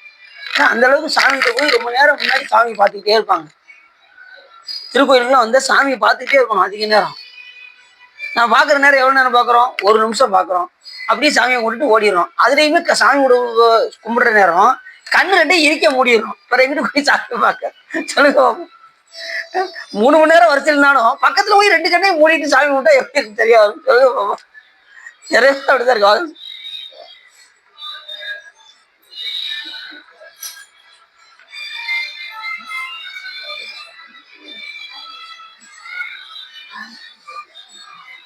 அப்ப குரு அஞ்ஞானத்தை நீக்கக்கூடிய குருவாக இருக்கணும். குருட்டினை நீக்கும் குருவினை கொள்க. அப்படிப்பட்ட குருநாதர் எப்படி இருக்கணும்? அந்த குருநாதருடைய திருமேனியை பார்க்கணும். தெளிவு குருவின் திருநாமம் திரு வேணி காண்டல், தெளிவு குருவின் திருநாமம் செப்பல், தெளிவு குருவின் திரு வார்த்தை கேட்டல், தெளிவு குரு சிந்தித்தது தானே. அப்படிப்பட்ட குருநாதரை சிந்திச்சுக்கிட்டே இருக்கணும். குருவை வந்து நீங்க எப்படி பார்க்கணும்? சிவமா பார்க்கணும், அதுதான் ரொம்ப முக்கியம். நீங்க யாருன்னா எடுத்துக்கோங்க, அந்த குருநாதரை சிவமா பார்க்கணும். சிவா நான் திருஞான சம்பந்தரை குருவா கொண்டிருக்கேன் அப்படின்னா திருஞான சம்பந்தத்துக்குள்ள யாரை பார்க்கணும்? சிவபெருமான பார்க்கணும். மூலம் வந்து சிவபெருமான், மறந்துடக்கூடாது. மூலம் நான் திருநாவுக்கரசு பெருமானை குருவா கொண்டிருக்கேன், அதுக்குள்ள சிவபெருமான். எனக்கு உபதேசம் பண்ண குருநாதரை எப்படி பார்க்கணும்? சிவமா பார்க்கணும். உள்ள சாமி தான் குருவின் வடிவாக, அந்த தெளிவு குருவா வழங்கக்கூடிய குருநாதருடைய வடிவத்துல நாம சிவபெருமான மானுடைய சட்டை தாங்கி வந்த குரு சிவம் என்று அறிந்து அந்த குருநாதர் மேல நான் பக்தி செலுத்துறேன். அப்படி ஒரு நாள் என்ன பண்ணாரு குரு அந்த நமச்சிவாயர் என்ன பண்ணாரு, இப்ப நீ என்னப்பா பண்ண அப்படின்னு, அந்த சிதம்பரத்துல இப்படி செஞ்சாங்களா, அதனாலதான் நானும் தேய்ச்சேன் அப்படின்னாரு. அப்புறம் ஒரு நாள் என்ன ஆச்சு, அப்புறம் என்ன பண்ணாரு, வாந்தி எடுத்தாரு. யாரு? குருநாதர். நமச்சிவாய்ங்க வா அப்படின்னாரு. குருநாதா கூப்பிட்டீங்களா குருநாதா அப்படின்னாரு. இந்த வாந்தியை கொண்டு போய் கால் மிதிப்படாத இடத்துல கொண்டு போய் போடு அப்படின்னு சொல்லி அவர் கையை நீட்டுனாரு. அவரை அதை வாங்கிட்டு அப்படியே வெளியில போனாரு. வெளியில போயிட்டு வந்தாரு. என்ன கால் மிதியோட இடத்துல போட்டியா அப்படின்னாரு. போட வேண்டிய இடத்துல கரெக்டா போட்டேன் அப்படின்னாராம். அப்ப இவர் குருநாதர் பார்க்காரு, எங்க போட்டாருன்னு பார்த்தா அவரு முழுகிட்டாராம். யாரு? சிஷியர் வந்து முழுகிட்டாராம். கால் மிதிப்படாத இடம் எதுன்னா நம்முடைய வயிறு தான் அப்படின்னு சொல்லி அப்படி முழுகிட்டார். இது ஞானிஸ்ட்ல பார்த்து எப்போ இவர் சாதாரண ஆள் கிடையாது அப்படின்னு, இது ஒரு இதுல வந்து 2 யானையை கட்டக்கூடாது, ஒரு கம்பத்துல 2 யானை கட்டலாமா, கட்டக்கூடாது. அப்ப இங்க இருக்க வேண்டிய ஆள் கிடையாது, வேற இடத்துல அனுப்பணும்னு நினைச்சுக்கிட்டு இருக்க நேரத்துல திடீர்னு ஒரு நாள் என்ன பண்ணாரு, ஒரு பாட்டு எழுதினாராம். ஆள் பழுத்து பச்சியினும் ஆகாரம் ஆனதென வேல் பழுத்து நின்ற நிலையிலன் அப்படின்னு சொல்லி ஒரு பாட்டு எழுதினாராம். இங்க வா நமச்சிவாயா அப்படின்னாராம். போனாராம். இந்த பாட்டுக்கு மீதி பாட்டை ஒரு நாள் எழுத முடியுமா அப்படின்னு. குருநாதா நீங்க சொன்ன எழுத குருநாதா அப்படின்னாராம். எங்க எழுது அப்படின்னதும் அதுக்கு மறுப்பே சொல்லாம இவர் என்னன்னா மீதி பாட்டை எழுதி முடிச்சாராம். எப்படின்னா, சாலவன செய்யாக ஒருத்தருடன் சேர்ந்தும் இருப்பீரோ ஐயா நமச்சிவாயா அப்படின்னு சொல்லி தன்னுடைய குருநாதர் அதுல சேர்த்து என்ன செஞ்சானா பாடினாராம். அப்பா நீ இங்க இருக்க வேண்டிய ஆளே கிடையாதுப்பா, நீ இருக்க வேண்டிய இடமே வேற, நீ போய் சிதம்பரம் போய் சென்று அங்கு பணிவிடைக்கு செய்வாயாக என்று குருநாதர் என்ன பண்ணாரு, அவரை அனுப்பி வைத்தார். அதுக்கப்புறம் இவர் என்ன பண்ணாரு, சிதம்பரத்துக்கு அப்படியே நடந்து போய்கிட்டு இருக்கும்போது, அண்ணாமலையில நடந்து போய்கிட்டு இருக்கும்போது திடீர்னு ஒரு நாள் அண்ணாமலையில சாமிக்கு நெய்வேத்தியம் வச்சிருந்தாங்க. நெய்வேத்தியம் பொங்கல் வைத்து சுவாமிக்கு படைக்க வேண்டும் என்று பொத்தாம்பலத்துல வச்சிருந்தாங்களாம். அதை என்ன பண்ணாரு, இவர் வழியில வந்துகிட்டு இருந்தாரா, அவர் பேரு குரு நமச்சிவாயர் பேரு. அவரே குரு என்று பட்டத்தை கொடுத்து குகை நமச்சிவாயர் தன்னுடைய சீடருக்கு குரு நமச்சிவாயர் என்ற பெயரை கொடுத்தார். ஏன்னா எல்லாத்துலயும் சிறந்து விளங்கினாரா, நீதான்ப்பா குரு நமச்சிவாயர் அப்படின்னாரு. அப்படி வந்துட்டு இருந்தாரு. ஒரு ஆலமரத்துல கீழே அயர்ந்து உறங்கி கொண்டிருந்தார். ரொம்ப பசியா இருந்தது. உடனே அம்பாள் என்ன பண்ணாங்கன்னா, உண்ணாமலை தாய் வந்து அப்படியே அதை உள்ள வச்சிருந்த நெய்வேத்தியம் உள்ள மறக்கும்படி செய்தார். அம்பாள் மறக்கும்படி செய்து சன்னதியை பூட்டிட்டு ஐயர் வெளியில போயிட்டார். இப்ப பிரசாதம் எங்க இருக்கு? உள்ள. அம்பாள் உண்ணாமலை அம்பாள் வந்து எடுத்து கொண்டு வந்து, இவர் பசியோடு இருந்தாரா நமச்சிவாயர், இவங்களுக்கு ஊட்டினாங்க. எவ்வளவு சிறப்பு பாருங்க. உடனே இவங்க பொற்றாமலத்தை மறந்து வச்சுட்டோமே அப்படின்னு சொல்லி மறுநாள் போய் பார்த்துட்டாங்க. பொற்றாமலத்துல பொற்றாமலமும் இல்லை, பிரசாதமும் இல்லை. உடனே இது யாரு எடுத்துட்டு போயிருப்பாங்களோன்னு எல்லாம் ஊரே கூடிருச்சு. அந்த நேரத்துல ஒரு அந்தன சிறுவன் வேகமா வந்து, இந்த பிரசாதம், இந்த பொற்றாம்பலம், அங்க ஒருத்தர் நமச்சிவாயர்னு ஒருத்தர் படுத்திருக்காரு, அவங்களுக்கு தான் இந்த பிரசாதம் போகியது, இது வந்து அம்பாள் எடுத்து ஊட்டியிருக்காங்க அப்படின்னு சொல்லி அந்த அந்தன சிறுவன் சொல்றான். வேகம் அங்க போய் பாக்குறாங்க, அந்த பொற்றாம்பலம் அப்படியே இருக்கு. பிரசாதம் வந்து அவருக்கு கொடுத்ததுனால பிரசாதம் மட்டும் இல்லை. உடனே இது எல்லாம் அம்பாளுடைய திருவருள் அப்படின்னு சொல்லி அதுக்கப்புறம் அவரை ரொம்ப புகழ்ந்து, ரொம்ப புகழின் உச்சிக்கு ரொம்ப போயிட்டாரு. யாரு? குரு நமச்சிவாயர். அதுக்கப்புறம் பைய ஒவ்வொரு தலமா பல பல அற்புதங்களெல்லாம் செஞ்சு சிதம்பரத்துல போய் அங்கே மிஸ்ட்ரி கூடினார். இப்பயும் போனீங்கன்னா மாணிக்கவாச பெருமான் எழுதினார் பாருங்க, திருவாசகம் எழுதின இடத்துக்கு பக்கத்துல அவருடைய இது இருக்கும், குரு நமச்சிவாயர் இது சமாதி அங்க இருக்கும். போய் பார்த்தீங்கன்னா தெரியும். நம்ம போய் பார்த்தோம்ல, அவ்வளவு சிறப்பு. குரு சிஷியருக்கு அதே மாதிரி இந்த குரு என்ன குரு? இது வியாழ குரு. இது வந்து பிரகஸ்பதி என்று பெயர். இவர் வந்து எதுல இருப்பாரு? இந்த நவக்கிரகங்கள்ல ஒருவராக இந்த பிரகஸ்பதி. தேவகுரு இவ்வாறு இப்ப என்ன பண்ணாரு, தேவகுரு சரீரம் தேவர்களின் நெடுநாளாக பகை கொண்டிருந்த கால இப்ப ஒரு நாள் விடியற் காலையில் தேவகங்கைக்கு நீராடச் சென்றார். யாரு? இந்த பிரகஸ்பதி. மனதில் தியானம் செய்து கொண்டு ஸ்நானங்கள் எல்லாம் செய்து கொண்டு அந்த கங்கையிலிருந்து திரும்பி வந்து கொண்டிருந்தார். தேவருடன் நெடுகாலமாக பகை கொண்டிருந்த காலகேயன் என்னும் ஒரு அசுரன் தன் மாயினால் பிரகஸ்பதி திரும்பி வரும் வழியில் 4-5 கோடுகளை போட்டு அவர்களை மெய்மறந்து மதியிழந்து அலைந்து திரியும்படி செய்தான் அந்த அசுரன். அவன் பேர் என்ன பேரு? காலகேயன் என்று பேர். எப்பயுமே பாத்தீங்கன்னா இந்த அசுரர்களுக்கு பிடிக்காத ஒரு ஆள் யாருன்னா தேவர்களை சுத்தமா பிடிக்காது. இந்த தேவர்களுக்கு யாரை பிடிக்காது? சுத்தமா அசுரர்களை பிடிக்காது. இவங்க எப்படா இவங்களெல்லாம் பழி வாங்குவோம் அப்படிங்கிற அந்த இதுலயே தான் இருப்பாங்க இந்த அசுரர்கள். ஏற்கனவே இப்ப நல்லா இருக்கா, நல்லா திருவாரூர் நல்லா சிறப்படைந்து வந்துகிட்டு இருக்கு. இப்ப இவரை வந்து பழிவாங்க, ஏற்கனவே முன் செய்த அந்த இதை வச்சு பழிவாங்க வேண்டும் என்று காலகேயன் என்கின்ற அசுரன் தன் மாயினால் பிரகஸ்பதி திரும்பி வரும் வழியில் 4-5 கோடுகளை போட்டானா, அப்படி போட்டதுமே அந்த வழியில் நடந்து வந்தது இவருக்கு மதி இழந்து போய் செயலிழந்து இருக்காரு பிரகஸ்பதி. என்ன நடக்குதுன்னே தெரியல அவருக்கு. அவருடைய தேவகுருவுடைய சரீரம் விதிலிருந்து நடுக்கமுற்று கண்கள் சுழன்றன. அவரது சூட்சமான புத்தியும் மயங்கிவிட்டது. மரம் போல் வீழ்ந்தார். அப்போது புரந்தரன் முதலான தேவர்கள் எல்லாரும் அமிர்தத்தை கொண்டிருந்தும் அசுரனுடைய மாயா மந்திர பலத்தினால் இவ்விதமான துன்பங்கள் ஏறிட்டன என்று அவங்களா ஒரு நினைச்சுக்கிட்டு இது எதனால இப்படி ஆயிடுச்சு இவருக்கு அப்படின்னு எல்லாரும் ஆராய்ச்சி செஞ்சு பார்த்தாங்க. அப்போ ஏதோ ஒரு மந்திர வழியினாலதான் இவருக்கு இந்த மாதிரி மதி கலங்கி இருக்கிறது அப்படின்னு சொல்லி புரந்தருடைய பிரகஸ்பதி யுத்தி விசேஷங்களும் இந்திரனுடைய ஒப்பற்ற வாழ்வும் இன்றோட ஒளிந்தன என்று அந்த அசுரர்கள் எல்லாம் என்ன பண்ணாங்க, ரொம்ப சந்தோஷமா இருந்தாங்க. இனிமே தேவர்கள்லாம் நம்மள எந்த இதுவும் பண்ண மாட்டாங்க அப்படின்னு ரொம்ப சந்தோஷமா இருந்தாங்க. சில அசுரர்கள் தன் பகைவன் ஆகிய புரந்தரனுடைய குரு அழிந்து விட்டார். புரந்தரன் யார் தெரியுது அவங்களுக்கு? இந்திரன் அர்த்தம். இந்திரன். புரந்தரன் மால் அயன் வாழ்வு குடிகடினும் எல்லேன் எனது திருவருளால் இருக்க பெறும் இறைவா உள்ளேன் பிறதெய்வம் உன்னை எல்லாது எங்கள் உத்தமனே அப்படிங்கிறத. புரந்தரன் யார் பேரு? இந்திரன் பேர். கொல்லேன் புரந்தரன் மால் அயன் வாழ்வு குடிகடி. தேவங்கள்லாம் வருவாங்க. யாரு? பிரம்மா வருவாரு, விஷ்ணு வருவாரு, இந்திரன் வருவாரு.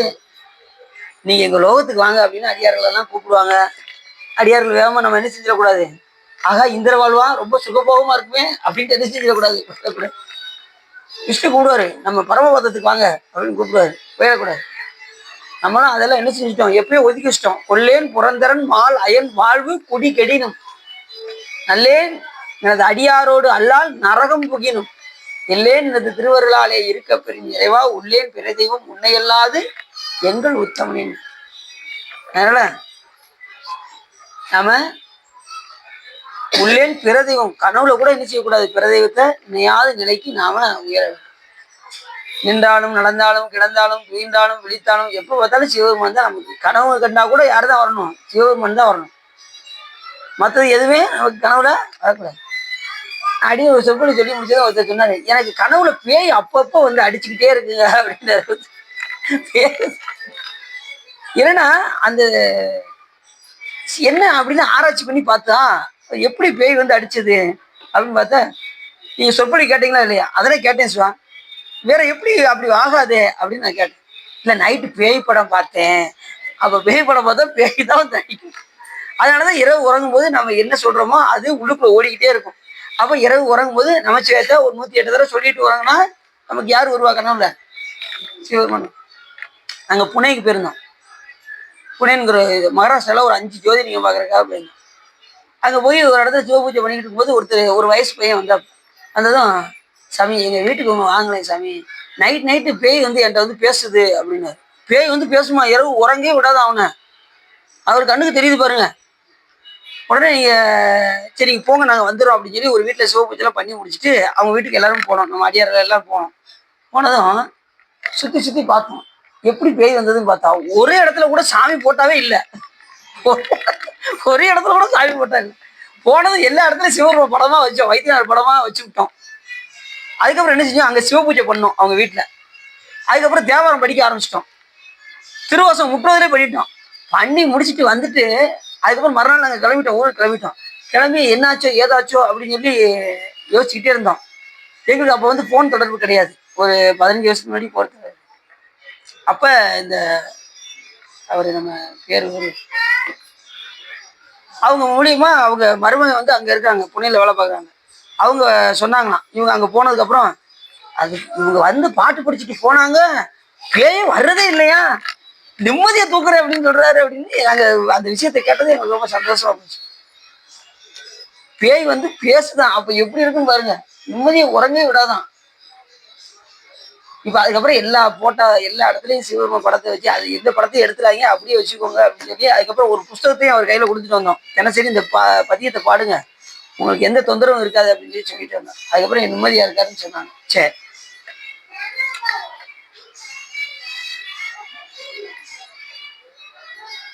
அசுரர்கள் இவ்விதம் திடீரென்று கழிப்பதற்கு காரணம் என்று ஆராய்ந்து தேடி பார்த்தார்கள். தேவகுரு பூமியில் மதியிலிருந்து வீழ்ந்திருப்பதை கண்டு கூக்குரலிட்டு அழுதனர். பலவிதமான சிதல உபகாரங்களை செய்து கூப்பிட்டு அழைத்தார்கள். ஒன்றுக்கும் தேவகுரு திறக்கவே இல்லை. எல்லாம் செஞ்சு பார்த்தாங்க. தேவகுருவாக வழங்கக்கூடிய பிரகஸ்பதி எதுக்குமே வாய் திறக்கல, எதுவுமே செய்ய முடியல, மதி இழந்து கிடக்கு. இதை போய் வாசவனுக்கு அறிவித்தார். வாசவன்னா யார் தெரியுமா? திருமகிட்ட போய் அறிவித்தார்கள். தேவேந்திரனும் சபையில் உள்ளவரும் இச்செய்தியை அறிந்து மனம் உடைந்தவர்களாய் அஸ்வினி தேவர்களை அழைத்து கொண்டு தேவகுருவிடம் வந்தார்கள்.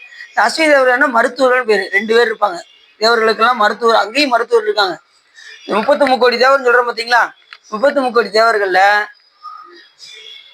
நல்லா தெரிஞ்சுக்கோங்க. 33 கோடி தேவர்கள உருத்திரர்கள் 11, சூரியர்கள் 12, அஸ்வினி தேவர்கள் 2, வசுக்கள் 8, மொத்தம் எத்தனை ஆச்சு? இப்ப சிவா கணக்கு கரெக்டா சொல்லுவாங்க.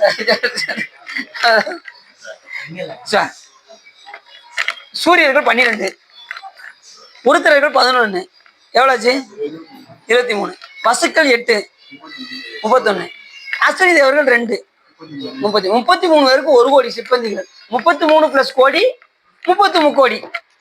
இதுல இருந்து அதுல இருந்து அஸ்வினி தேவர்கள் மருத்துவர்கள் இவங்க அழைச்சிதான் என்ன பண்றாங்கன்னா போய் அவருக்கு சரி பண்றதுக்கு பாக்குறாங்க. யாருக்கு? இந்த பிரகஸ்பதிக்கு மருத்துவத்தை எப்படியாவது சரி பண்ணணும்னு பாக்குறாங்க. அது கொஞ்சம் கூட பயனளிக்கலையாம். அந்த மருத்துவர்கள் 2 பேரும் அஸ்வினி தேவர்கள் போய் பாக்குறாங்க. அந்த இதெல்லாம் படிக்கல.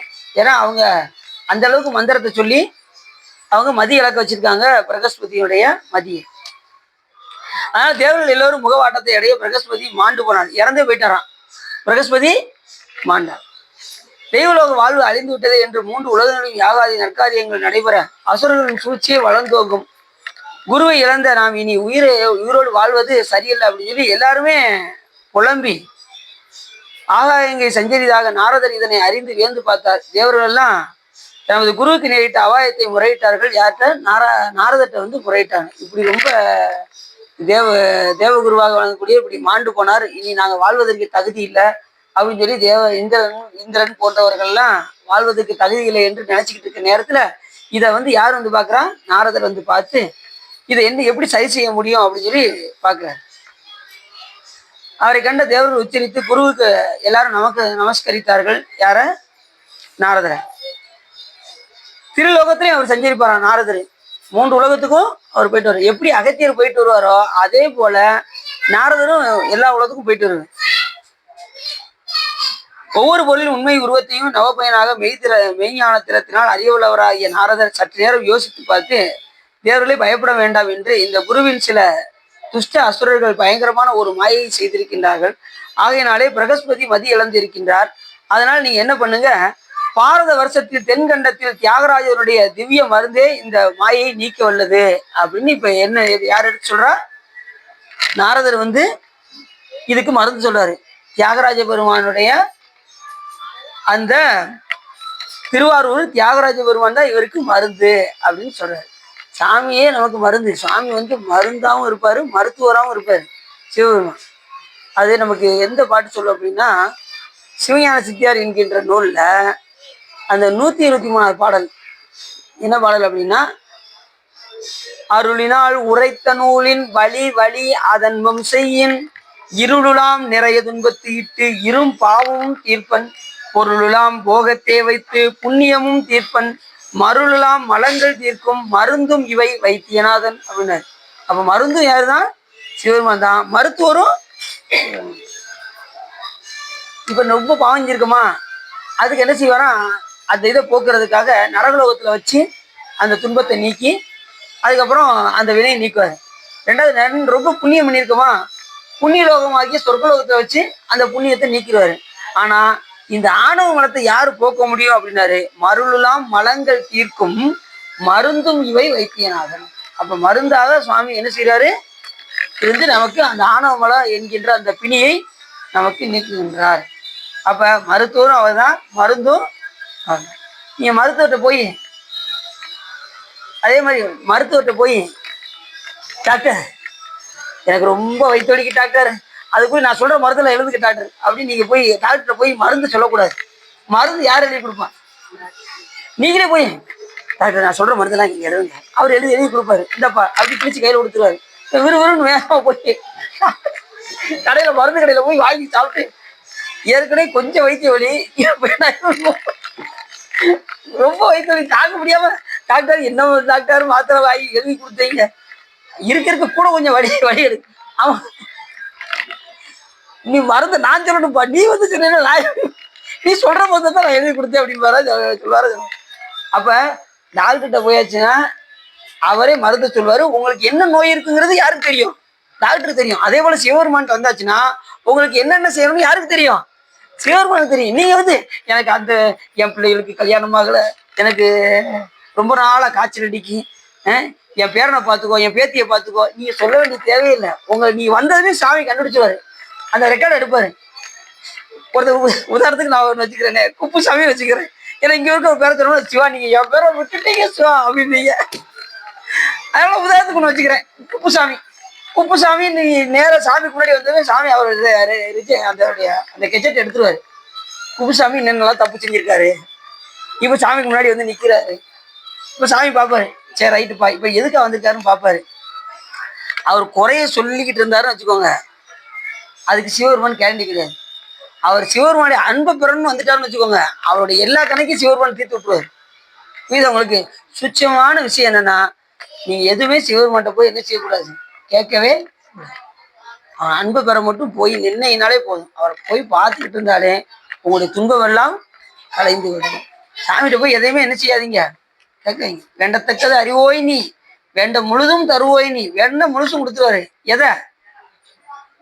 ஞானமே வடிவாகி இறைவனை கேட்டா சாமி முழுசா தன்னை தந்துருவாரு. உலக பொருளையும் தருவாரு, அவர் தரமாட்டேன்னு சொல்ல மாட்டாரு. ஆனா உலக பொருளை கேட்டா அதுக்கு சிவபெருமான் கேரண்டி கிடையாது. அதுக்கு பின்னாடி என்ன வரும்? துன்பம் நேரிடலாம். ஆனா நீங்க சிவபெருமானே கேட்டா உங்களுக்கு என்ன கிடையாது, துன்பம் போய்விடும், துன்பம் வராது. நிச்சயம். சரி, அப்படி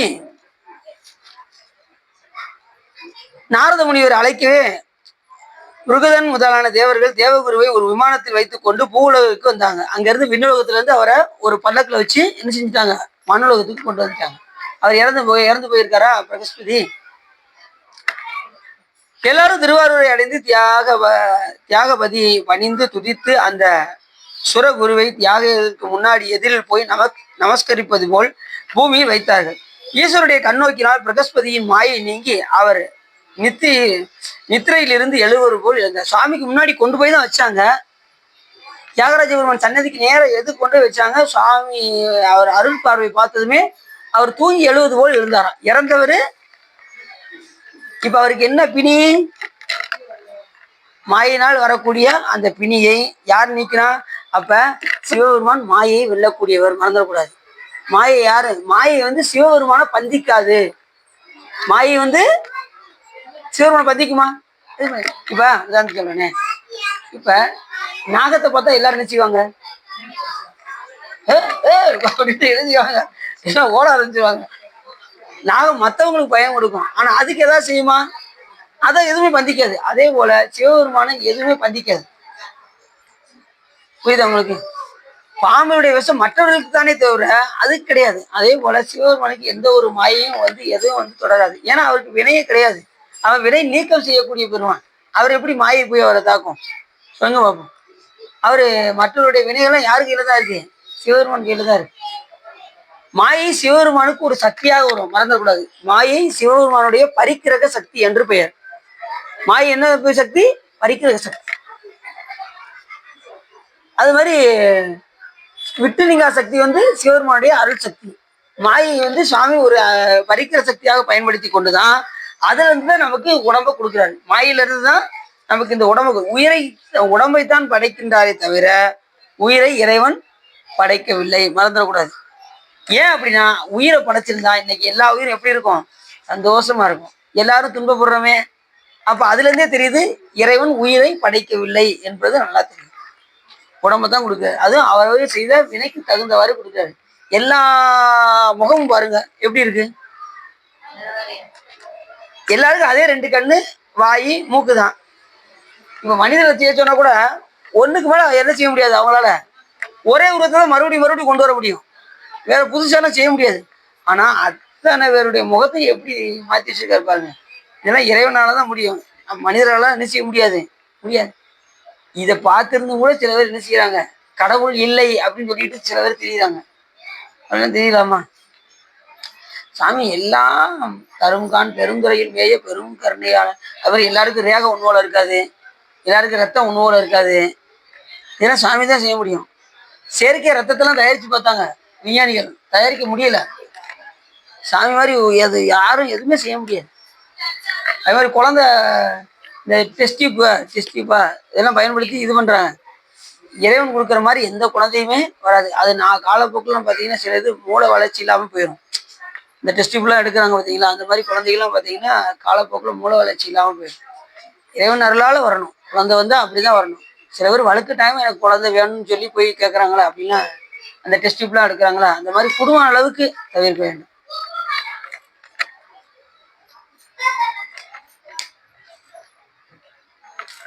ஒருத்தருக்கு மனுஷனால கட்டிலும் கட்ட முடியாது, தொட்டிலும் கட்ட முடியாது. எல்லாமே யார்தான் கொடுக்கணும்? சிவபெருமான் தான் கொடுக்கணும். அதுவும் அதுலேயே கோடீஸ்வரர்கள்லாம் பார்த்தீங்கன்னா ரொம்ப பணம் இருக்கும், எல்லாமே இருக்கும். அவங்களுக்கு ஒரு கவலை என்னன்னா, ஒரு குழந்தை இல்லைங்க அப்படிம்பாங்க. கோடீஸ்வரர்களுக்கு அது ஒரு கவலை. சில பேருக்கு குழந்தை இருக்கும், எல்லாம் இருக்கும், வேற எதிரியாவது கவலை வந்துடும். கோடீஸ்வரருக்கு கோடிக்கணக்கான, கோடிக்கு தகுந்த மாதிரி கடன் இருக்கும். சாதாரண குடிசை வீட்டில் வாழ்றவங்களுக்கு ஆயிரக்கணக்கான கடன் இருக்கும்.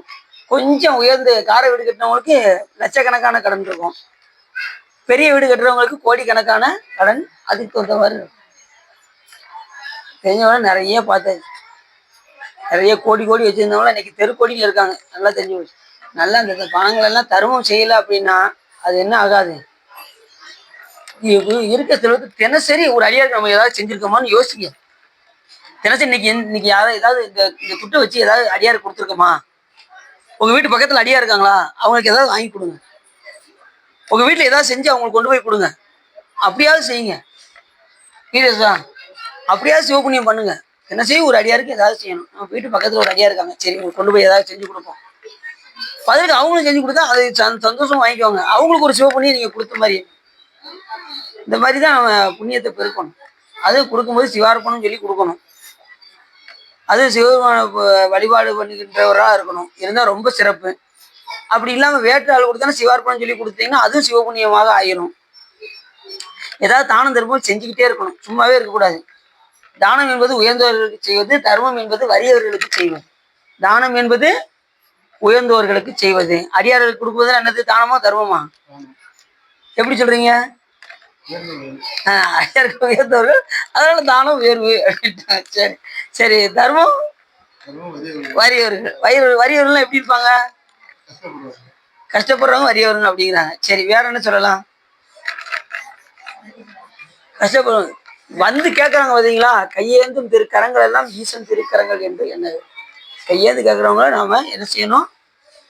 சிவபெருமானாக பாவிக்க வேண்டும். ஒரு தடவை கேட்டா பரவாயில்ல, வந்து கேட்டுட்டு இருந்தாலும் நமக்கு சில பேருக்கு கோபம் வரத்தான் செய்யும். இருந்தாலும் அதையும் தாக்கி தான் என்ன செய்யணும்? இப்ப தர்மம் செய்யும்போது தர்மம் செய்யறவங்களுக்கு கோபம் ரொம்ப இருக்கும். தர்மம் செய்யறவங்களுக்கு ஒரு 10 ரூபாய் மாத்திட்டு ஒருத்தருக்காக போட்டே வந்தாரு. இப்ப வந்தாலே வந்தாரு இருந்தாவும் இப்பத்தானே கொடுத்தேன் அப்படி பார்க்க. ஆனா அப்படி கோபம் வரக்கூடாது. ஆனா சிவபெருமான் முன்னாடி நம்ம எத்தனை தடவை போறோம், எனக்கு நல்ல படிப்பு வரணும் சாமிக்கிறோம், படிப்பு கொடுத்துறாரு. எனக்கு ஒரு நல்ல வேலை கிடைக்கணும் சாமிங்கிறோம், வேலை கொடுத்துருங்க. எனக்கு ஒரு நல்ல ஒரு போஸ்டிங் கிடைச்சா, போஸ்டிங் கிடைச்சிச்சு, ஓகே. ஒரு நல்ல பொண்ணா பார்த்து முடிச்சு கொடுத்தேன்னா எனக்கு ரொம்ப சௌரியமா இருக்கும், நான் ரொம்ப நாளா பேச்சுரலாவே இருக்கேன் சாமி அப்படிம்பாங்க. சாமி ஒரு பொண்ணை கட்டி கொடுப்பாரு, அப்புறம் ஒரு குழந்தை கிடைக்கும். இப்படி திரும்ப திரும்ப திரும்ப திரும்ப சாமிகிட்ட வந்தாலும் சாமி கோய்ப்பதே, எனக்கே கோய்ப்பாரா சாமி? அங்க பாரு, அங்க ஒரு மீட்டிங் நடந்துட்டு இருக்கு.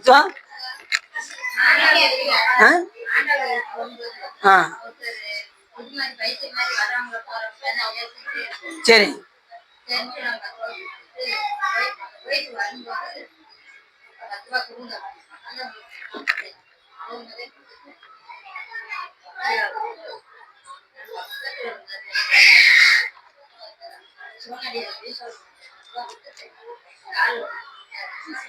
பார்த்தீங்களா, அவங்க சிவனடியார்னு சொன்னது அவங்க அடியார்னு பொய் சொல்ல மாட்டாங்க, நேர்மையா இருப்பாங்க அப்படின்னு அவங்க கூட தெரியுது. அந்த காலில் விழுறாங்க பாருங்க.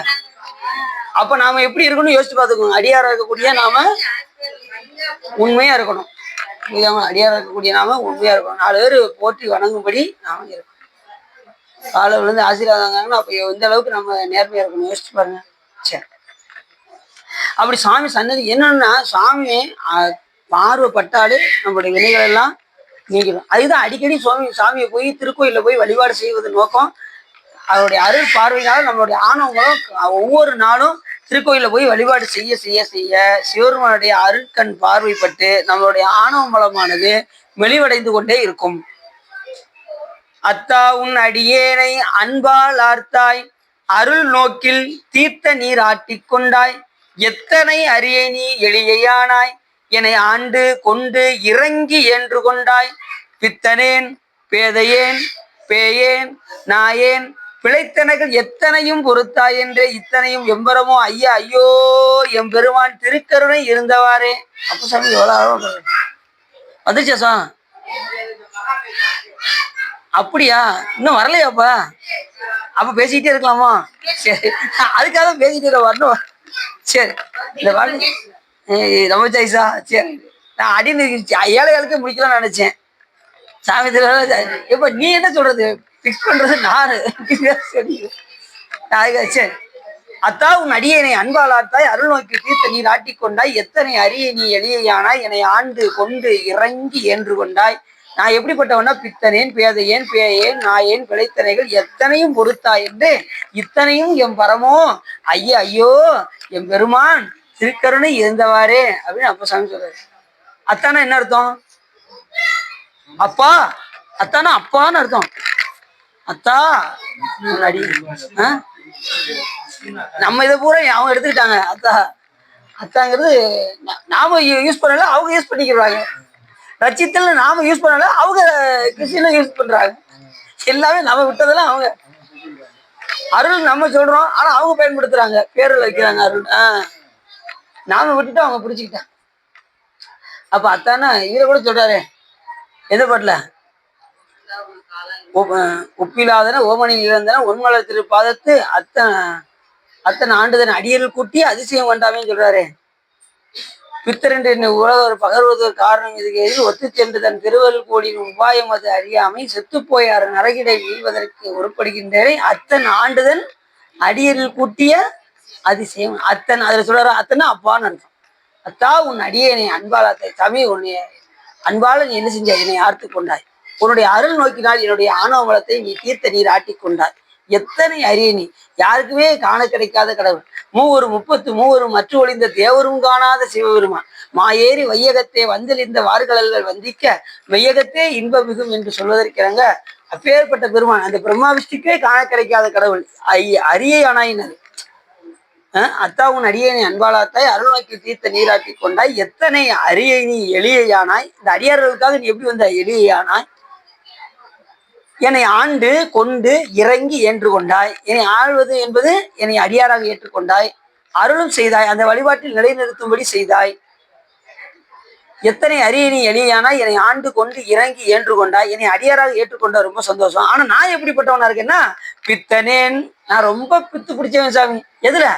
ஓ மேல இல்ல சாமி, இந்த உலகத்து மேல பித்து பிடிச்சு போயிருக்கேன் அப்படின்னாரு. தன்னை ரொம்ப தாழ்த்துறாரு. நாம யார் மேல பித்தம் இருக்கணும்? சிவபெருமா மேல பித்தனேன், நான் பேதையன், எனக்கு ஒண்ணுமே தெரியாது சாமி, நான் சரியான ரொம்ப பேதையன்.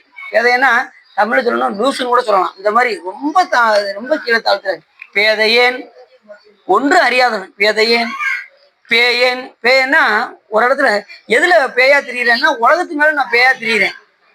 பேய் ஒரு இடத்த பிடிச்சுன்னு விடாது, தெரியுமா உங்களுக்கு? பார்த்துருக்கீங்களா? பேய் பிடிக்கிறவங்க பார்த்துருக்கீங்களா?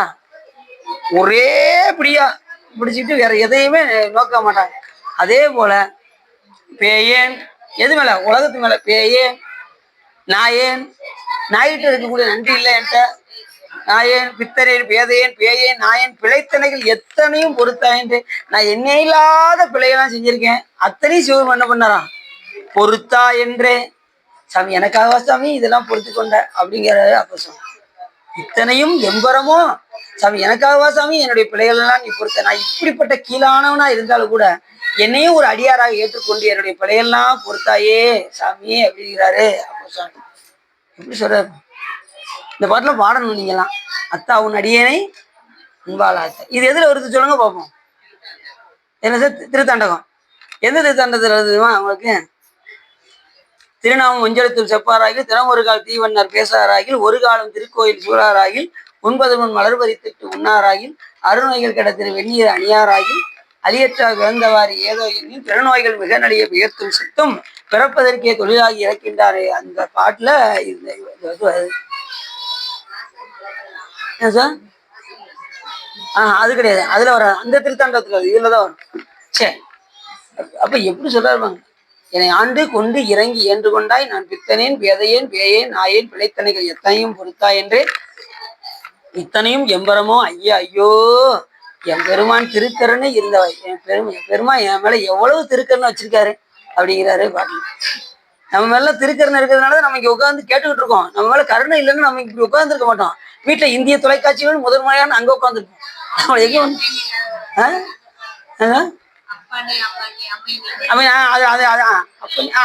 அதுல வராது.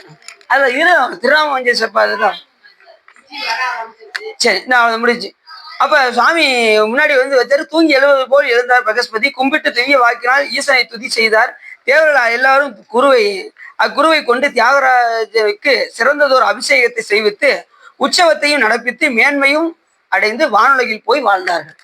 அவர் உயிரோட பழிச்சு வந்ததும் சுவாமிக்கு சிறப்பாக விழாக்கள்லாம் நடத்திட்டு மறுபடியும் விண்ணுலகை போய் அடைந்து இன்பமாக வாழ்ந்தார்கள். யாரு? தேவர்கள் எல்லாம் அப்படின்னு சொல்லி இந்த கதை நமக்கு முடியுது. பிரகஸ்பதியுடைய பிணியை ஒழித்த லீலை. ஒழிச்சாரோ ஒழிக்கலையா?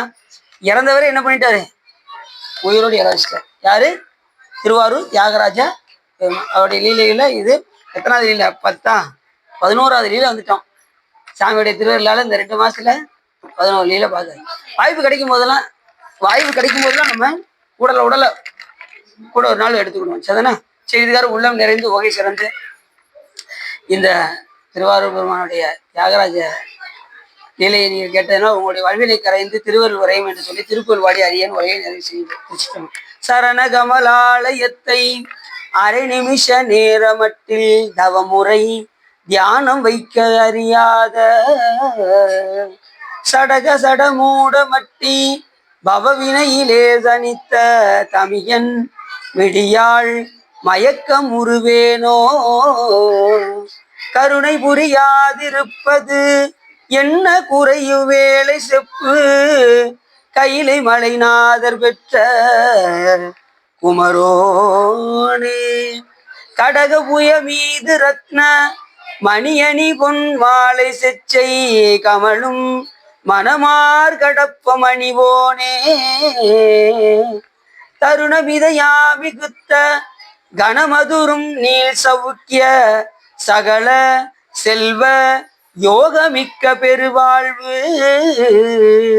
தகைமை சிவஞான முக்தி பரகதியும் நீ கொடுத்து உதவி புரிய வேணும் நைத்த வடிவேலா அருணதலபாத பத்மம் அது நிதமே துதிக்க அரிய தமிழ் தான் அளித்த மயில் வீரா அதிசயம் அநேகமுற்ற பழனிமலை மீதுதித்த அழகா திருவேரகத்தின் முருகோனே முருகோனே. கைலாய பரம்பரை விஞ்ஞான போத நெறிகாட்டும் பெண்ணை பயில்வாய் மிகண்டான் சந்ததிக்கு ஒரு விஞ்ஞான பானுவாகி குயிலாரும் பொழில் திருவாவூர் தெரிவாள் குரு நமச்சிவாய தேவன் சைலாதி மரபுடையன் திருமரபு நீடூடி கலிக மாதோன் பவப்பெரும் கடலை கடந்திடுதற்கு பரமன் வகுத்த அருள் நெறியை ஓப்புடன் உயிர்கள் கடைபிடித்து உய உதவும் துரசை ஆதீனத்தில் தவப்பிரகாசன் தரணியில் எங்கும் தன்னருள் செங்கோல் உச்சியும் சிவப்பிரகாச தேசிகன் மலத்தால் சென்னியில் கொண்டு போற்றுதுமே வான்முகில் வளாது வெகு மலிவளம் சுரக்க மன்னன் கோன்மறை அரசு செய்க குறைவில்லாத உயிர்கள் வாழ்க நான்மறை அறங்கள் ஓங்க நற்றவும் வெள்ளிமல்க மேன்மைகள் சைவ நீதி விளங்குக உலகமெல்லாம் மையம் நேடுக மாமலை மண்ணுக மே விரும்பிய அன்பர் விளங்குக சைவ நன்னறிதான் தலை தோங்குக தெய்வவன் திருநீர் சிறக்கவே திருச்சிற்றம்பலம் அரகணம பார்வதி பதையே என்னால் தேசவனையை போற்றி வெற்றிவேல் முருகனுக்கு திருச்சிற்றம்பலம் தில்லையம்பலம் பொன்னம்பலம் அருணாச்சலம் ஏகாம்பரம் ஆரூரா தியாகேஸ்வரம்